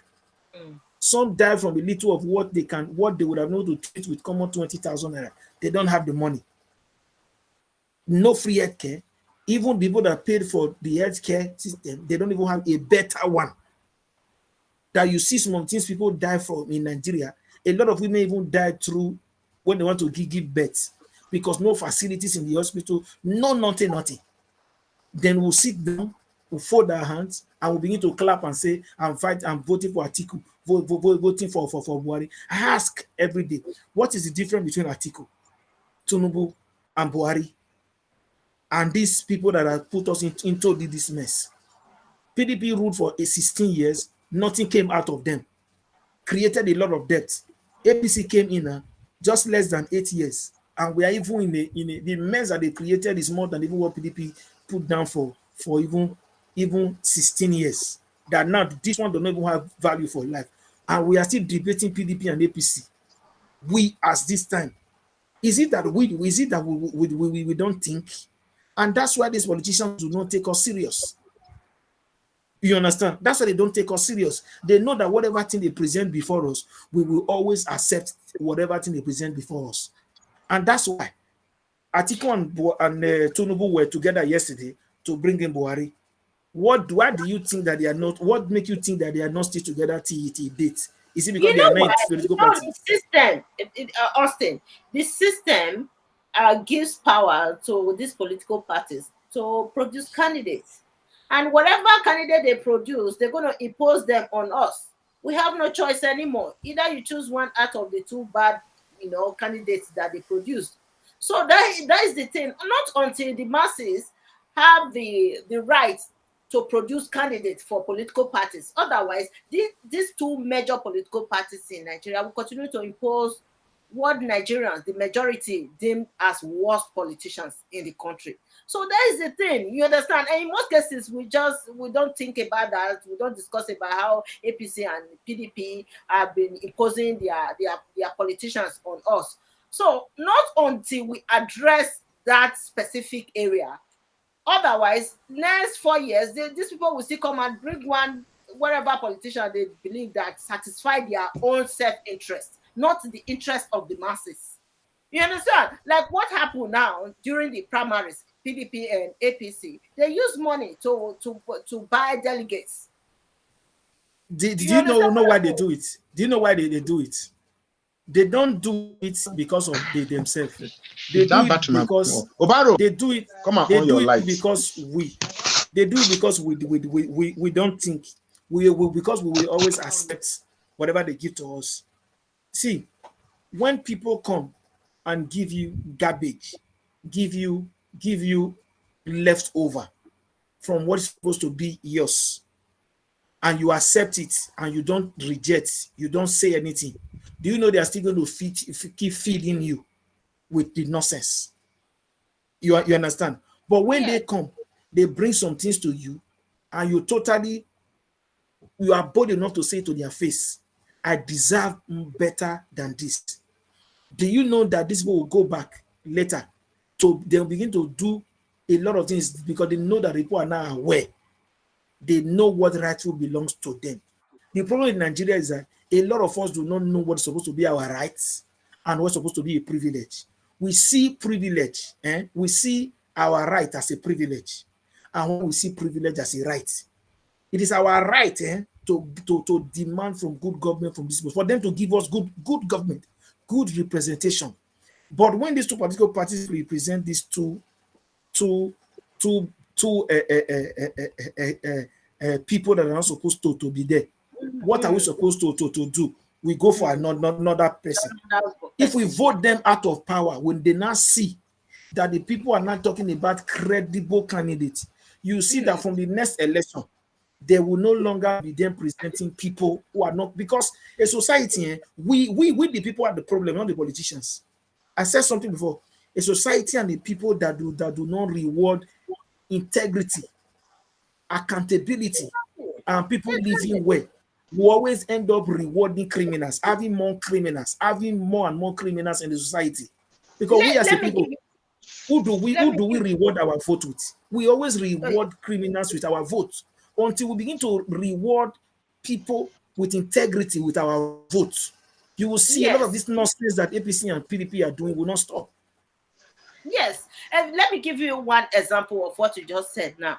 Like the last Edo State election, that citizens, the masses, they went to the poll to vote their conscience. And there were instances whereby APC tried to pay them money, but some of them collected the money and still vote PDP. Not only voting, some of the masses, they voted and stood by their vote and made sure that they defended the ballot boxes on that. Just talking about the credibility of the candidate. But another issue is this: do you know why there are some good persons that have joined either of these political parties? When they join, at the end of the day, some of them, when they saw some things within the party, and they be able to understand that the people themselves are the problem, not even majorly the political. So me, I want to make a closing statement. Then I walk away because I'm coming. Just a minute, because the truth, when they got to a position, you see how the people begin to tell them, it's not my position to take what you want to take home. And if you go to any position and you did not steal, you did not take anything, you see how some of these people among your community will begin to call you, say, na mumu, when you be commissioner, when you be local government chairman, what if you do for anybody? What if you steal?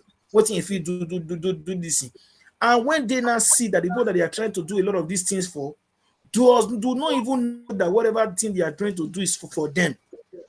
That's why a lot of them today are not, is even the height of abuse for some individuals, either within the state or within the nation, to just think that they can pick governors for me and you, pick presidents, pick ministers, and pick this for me and you.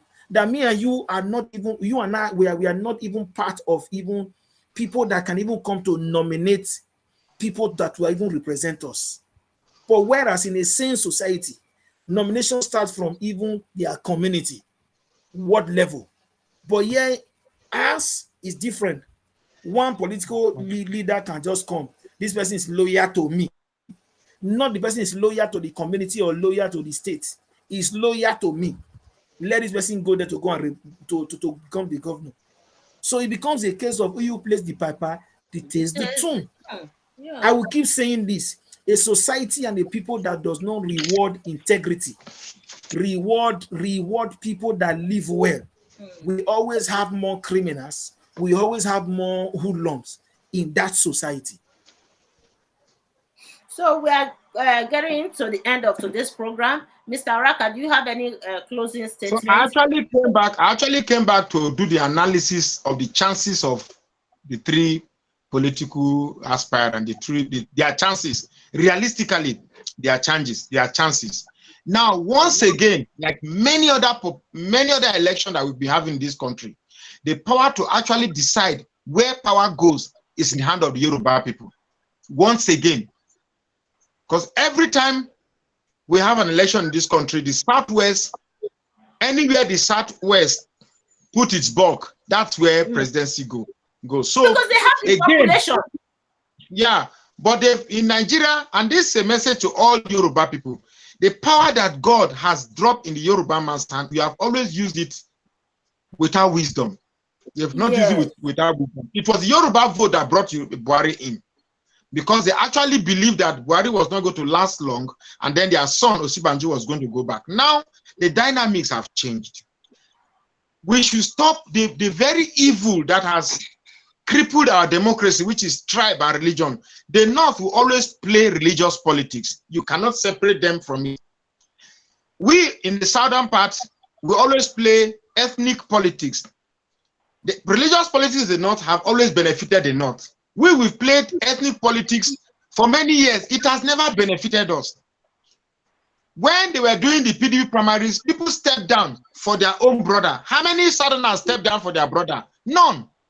Everybody stayed put, knowing that the vote that you are going to carry is going to spoil the chance of your own brother. But you still stay put all along. The same thing happened in APC. When the Norths were stepping down for their brother, the Southerners who even chose to step down still stepped down for another person. So the Yorubas have ruled for 8 years and have tasted vice presidency for 8 years. That should count for something. that should really, really count for something. You see, if we can stop this, selfishness, that's regional selfishness. Some people don't mind if they keep ruling and ruling and ruling. They'll tell you that it's democracy. Majority carries the day. No. I think it's time we began to employ the principle of fairness and equity in Nigeria. And in that light, to be very, very frank, we should give it to the Southeast. But if I am forced to actually analyze their chances, the Yorubas and the Southwest and the Southeast and South will just split their vote to pave way for Atiku. Because that's what is trending. I know from the way things are going that if this Peter Obi tsunami or this Labour Party tsunami graduates the way it's graduating, it means that the Southeast and South will vote in one direction. The Southwest will also vote in one direction, crippling every vote that we have in the South. The Northwest, on the other hand, sometimes are afraid because the South, they will always tell me that the South are not decided, they are not united. So, and they don't want to pitch tent with people that will betray them. And then eventually their votes are nothing. So the North will eventually vote, the North Central may likely vote for Atiku too. So if you look at it from this angle, it's going to go to Atiku. But if the Yorubas now put this sentiment, because if you stay strong that it is Yoruba turn, the Igbos stay strong that it is the Igbos turn, the Southwest believe that it is the Southwest turn. Our collective selfish desire on the part of our political proclivities based on ethnicity will only create way and continue to fuel this northern persistency in our political life. So my plea is to the Yoruba people that please, why fight each other politically when at the end of the day both of us will lose? Why? There's really no use. One person must give way to the other. Either Peter Obi steps down and support Tinubu, or Tinubu follows steps down. And this is the strategy, political strategy that the North have continuously used to trick us, stepping down. We don't believe in stepping down. If I don't get it, let nobody get it. That is evil. If I can't get it, nobody will get it. But the northern man will think of his region than himself. Tambua was there. He felt if he stays in that election, Atiku will lose.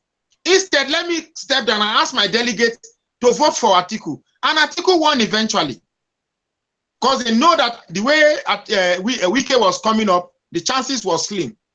So we are always selfish. We're always self-centered. It's about me, or our people. So my plea is to the Southwest. Honestly, if you are true to yourself, if it's mango fruits we are sharing, you have had one, me have not had, and you say want to have the second one, of course there will be discord. The South region, let's leave this Southeast, Southwest.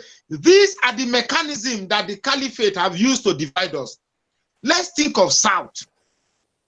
I am a Southerner before I'm a South. I'm just somebody from the southern part of the South. The Igbo man is from the eastern part of the South, and the Yoruba man is from the western part of the South. At the end of the day, we have a common denominator that unifies us, which is South. And every well-meaning Southerner should first think of that region first, because before any other thing, no northern at all say northeast, north central. They think of north every time. North. Why can't we say south? For now, the North will rule us again if and only if the Yoruba man stays put, which I know they will do. Tinubu doesn't look like one who will say, okay, let's support the Igbos. Peter Obi doesn't look like one who will say, okay, let's support the Yorubas. So, but for purpose of equity and fairness, if they are my two sons and they are quarreling and they come to me and say, okay, let me settle them. Equity and fairness, say, okay, okay, but you've tasted this thing before. It doesn't matter whether it's from a son that you didn't like, but you've tested it. You not only test it again, you have also tested a second position. So you've been first and you've been second. This is why I've not tested first, they have not tested second. Allow them to have it. Allow them to have it. Do you know that for the last three weeks or 2 weeks or thereabout now, we've stopped hearing about Biafra, because there's hope that some form of equity in Peter Obi is going to appear. So it shows that this Nigeria we are talking doesn't really need to divide. The quarrel we are having doesn't really need to be there. It's simply because there's this feeling of marginalization, feeling of cheating, feeling of being suppressed. If truly in 2 weeks we cannot hear of people's penises being chopped, Mr. Raka, there's a comment from Mr. Raka. There's a comment from Mr. Hansa for you. Mr. Hansa left a comment for you. He said for Mr. Raka to school and live in the north, everything he has is from north, and his frustration is not. This is the typical of a southerner who hates those that help him. That's nothing. That's very inconsequential to the problem. We're talking about the presidency of the north. It's not about. I schooled in the north. You get me? And I struggled for everything I have. When I came to the north, I ensured that I was not a nuisance to the people who. He said Obi. We need to listen to him. He said Obi represents Biafra. So, which means Obi. Let's not see for even reading that out there. I fault you. Please leave. For you to even read. Don't bring the Peter Obi. This should be dissociated from Biafra. Yes. Should be dissociated from Igbo. These people, they play with you and you just fall for that. You should have mentioned this Peter Obi. Don't associate Peter Obi and Biafra. I'm not supporting him because Biafra. If Peter Obi mentioned Biafra one day or say he's son of Igbo, I'll be the first to start campaigning against him.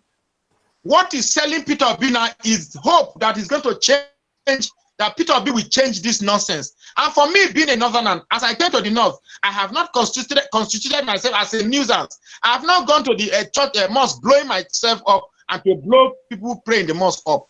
I've obeyed the laws of the land. I've carried myself as a law-abiding citizen.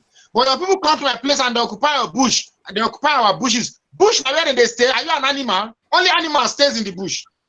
You not only stay in the bush, you find time to come and feed yourself in our bush where helicopters drop food for you, and then you come into town and cause nuisances for us. Anyway, like I said, we are talking about the presidency. We want somebody who can actually change this country for us. I want the good life. Nepal wants the good life.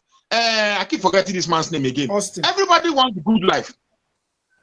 We cannot have the good life when we have people who still sustain themselves in the doldrum of myopic thinking, like Buhari, who believes that his agenda is to sustain and reposition the Fulani people in power. That's why Mr. Hamza is happy today, because you are here in his show when he said Buhari has performed over 90%. When he said so, you didn't understand him. He wasn't talking that Buhari has performed 90% as the president.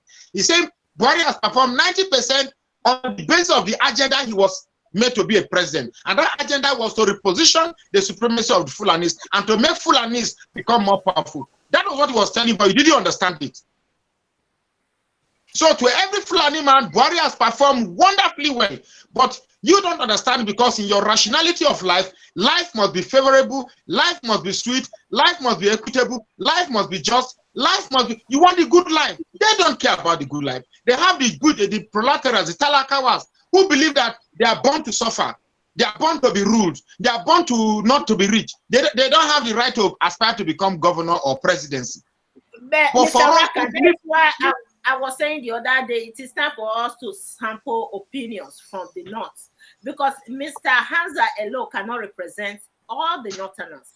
I will bring somebody from the middle belt. I told you on Monday, I will bring somebody from the middle belt. But I will bring somebody from the middle belt. So I will hear from the middle belt too. What is their perspective of this politics? So I hear from the middle belt, because Mr. Hamza is just representing a sample from the core north. Let's also, I will bring somebody to who sample from the middle belt. Let's have a taste of what the middle belt think.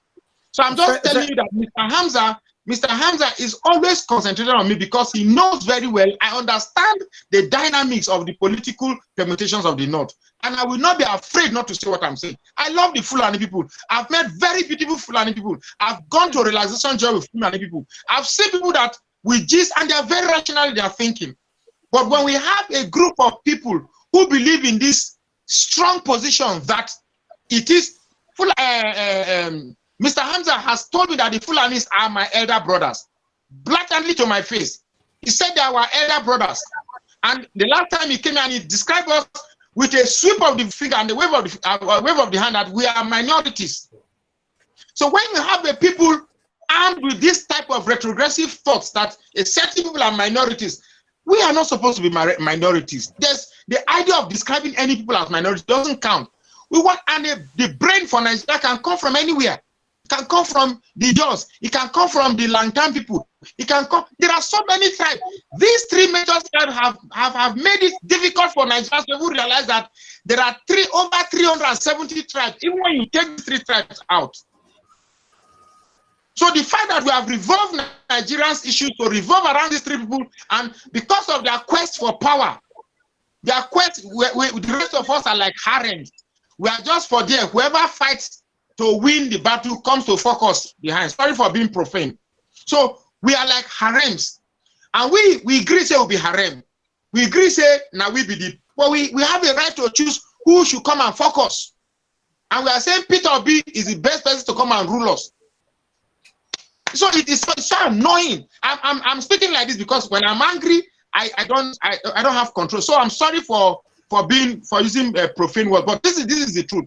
Mr. Hamza is only looking out for the interest of Nigeria for the Fulanis, not for the interest of Nigeria. He will come here and we will use statements that we are being tribalistic when he's one that is tribalistic. He will say we are nepotistic when he's one that is actually nepotistic. He will say we are biased. His hatred for Peter Obi is not because Peter Obi is incompetent. His hatred for Peter Obi is simply because Peter Obi is Igbo, and that's all. Yes. Yeah, he has His hatred for He said it. His hatred for Peter Obi is simply because he's Igbo. It's not because Peter Obi is not incompetent. Nobody will listen to Peter Obi and describe Peter Obi as a Fulani man cannot imagine an Igbo man ruling him. I can tell you, if for any reason Peter Obi wins this election, in a free and fair election, there will be crisis in wherever Fulanis are. I'm bold to say it. Because it's like they sworn that over their dead body, that Igbo man will rule them. And that's what Mr. Hamza is doing here. Let me tell you the truth. If you see the northern and the northern and being agitated by activities in the south, it means they are doing something very correctly.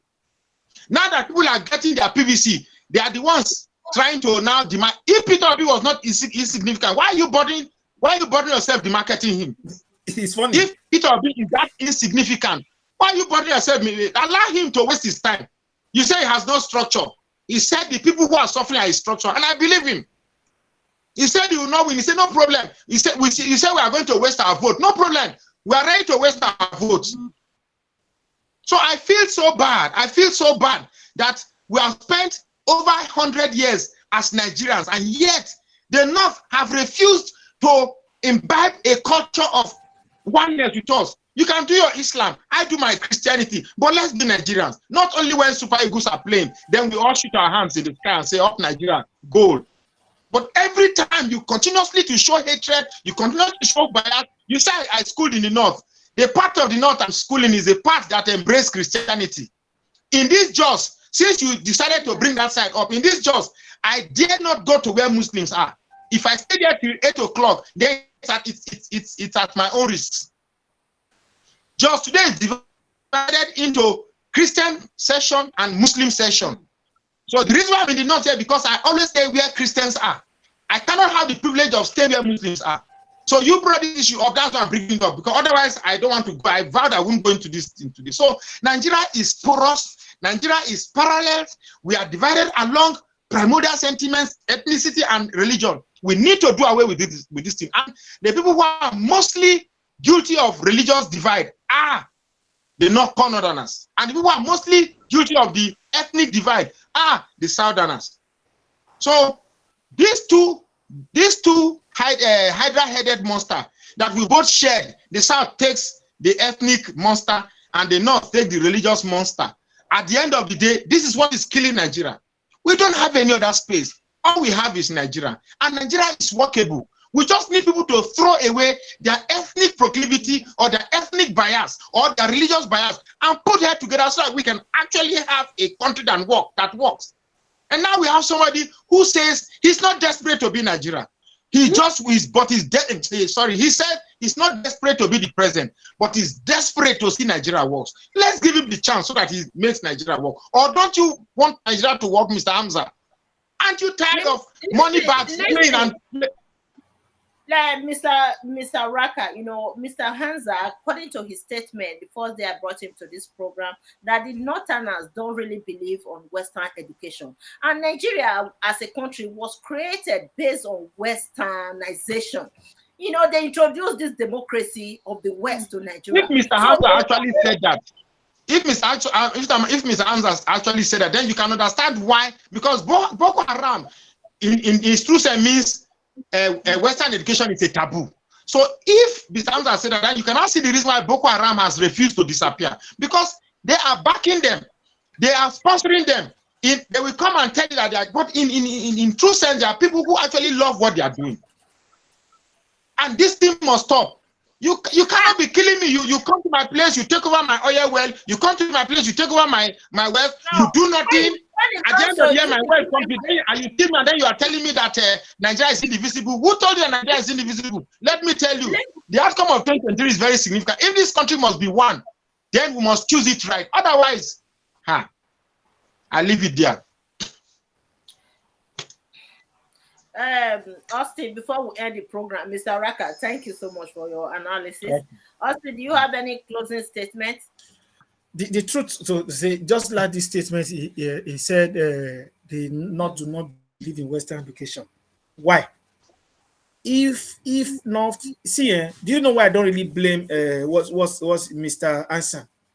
One thing I've come to really understand about life: people act according to their level of exposure and their level of education. That's why if you look at the North to today, the political ethnic in the North do not want the people of the North to be educated. Not just only the North. That's why also even the government of Nigeria today, they have tried to do everything to bastardize our educational system so that people will not be educated, to be able to know their duty. First, if a lot of them can really settle down and think, how can the people that tell you that they don't believe in Western education tell me one Northern leader today that the children are not schooling abroad? Just tell me one. Whether as a governor, whether as a minister, whether as a former ministry head of state, or whether as a president, whether past or present, one top Northern politician, whether as a senator, as a rep member, that the children are not schooling abroad. Tell me one. The same people that children are schooling abroad, they are the one telling them that Western education is not good, so that they can manipulate the mind of these people, so that they can be able to use them to do whatever thing that they want to do. That's why you are seeing a lot of them there can be used to do whatever thing that they do. You understand? You can't come in the South. You can't tell me now, the way I am now, to come and go and kill somebody for you when you have your own children schooling abroad. When I went to school, you understand? But in the North, it's not like that. We have more children out of school in the North. The high level of poverty is in the North. And when somebody is hungry, people can do anything for money when they are hungry. Let's say a hungry man is an angry man. So just for them to eat, whatever you tell them to do, that's why they can see. There are Muslims all over the world. In America, in the United Kingdom, in Canada, everywhere there are Muslims. Have you asked yourself why the Nigerian Muslim, they are the only one that do things that they do like this? You understand? Because of their level of education. I have a lot of Muslim friends. I know how we interact, how we flow. We do things together. I have some of them as colleagues. We talk, and they are so enlightened. They talk differently. Some of them are even very angry about the nonsense going on in Nigeria. Look at the people today that are siding the nonsense, and you look at them. It's either they are benefiting from it because of the money federal government, because money the government is pumping into it. They are directly or indirectly involved and benefiting from it, not because it is right.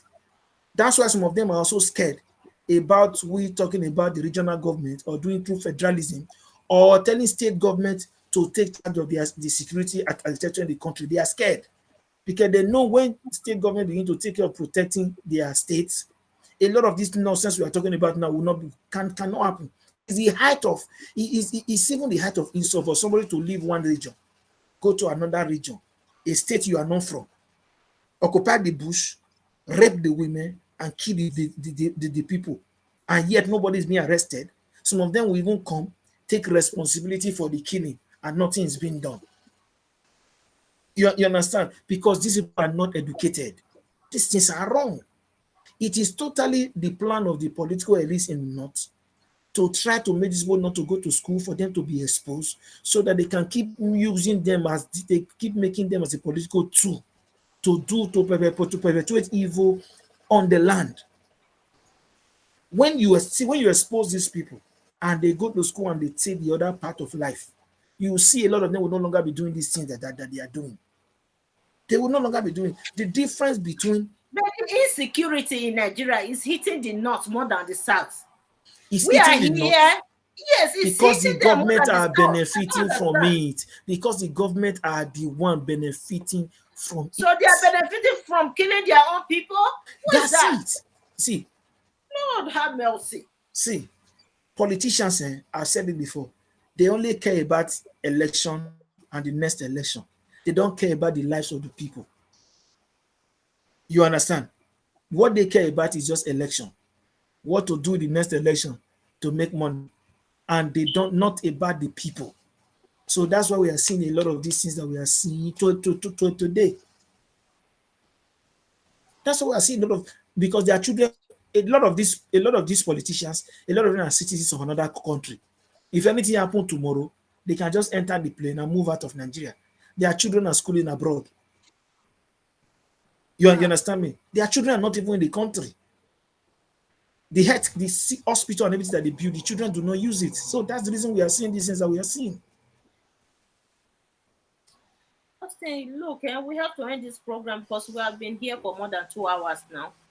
So we have to end it and come back next time, maybe on Wednesday, Monday or Wednesday, tomorrow or Wednesday. I'm not sure if I'm able to get anyone to join the program tomorrow because it's a working day. Probably people will be at work, and I don't know yet. Maybe tomorrow evening I will bring somebody. Otherwise, it will be on Wednesday. Austin, thank you so much for joining the program today. Thank you very So much. I just pray we leave this sentiment of about region, tribe, religion, and all that. Let's begin to talk about credibility. Somebody who can work to save Nigeria, to end this boy, move us from a consuming nation to at least to a nation who can produce something that will be tied to our name. That when they call Nigeria, they can talk of one thing that we produce, not the Nigerian that we are seeing now.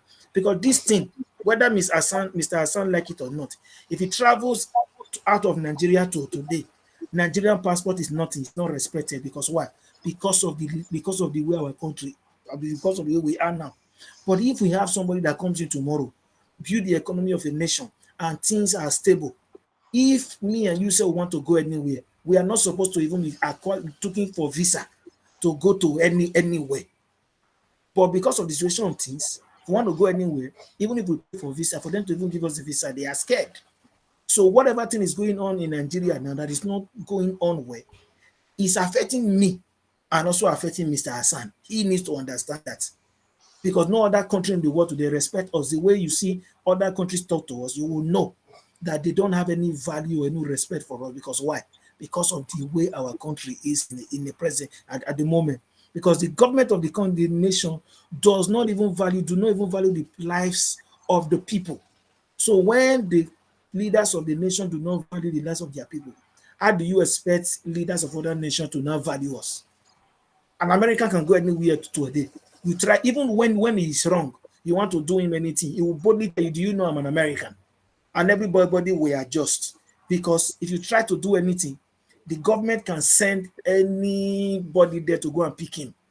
But in Nigeria, that is our country, they kill our people at will. Our people die every day by our own people. Our own people are the one also doing this thing. And the government sit down and do nothing. Sit and do nothing. We are at war against ourselves. And the earlier we stop this is for us to know that we are one and begin to think about the betterment. It's not about whether Igbo, Yoruba, or Hausa, but think about the betterment of the nation. first. The better Yes, for us. exactly. You know, we have to gather that umbrella of oneness of Nigeria. Thank you, Austin. Thank you so much. And Thank you we'll very come back much. again. Maybe tomorrow or Wednesday will be the next political discussion on Nebo TV. Thank you all for watching. If today is your first time of visiting our channel, please consider subscribing and follow our political discussion on Nebo TV. Thank you all and have a wonderful weekend.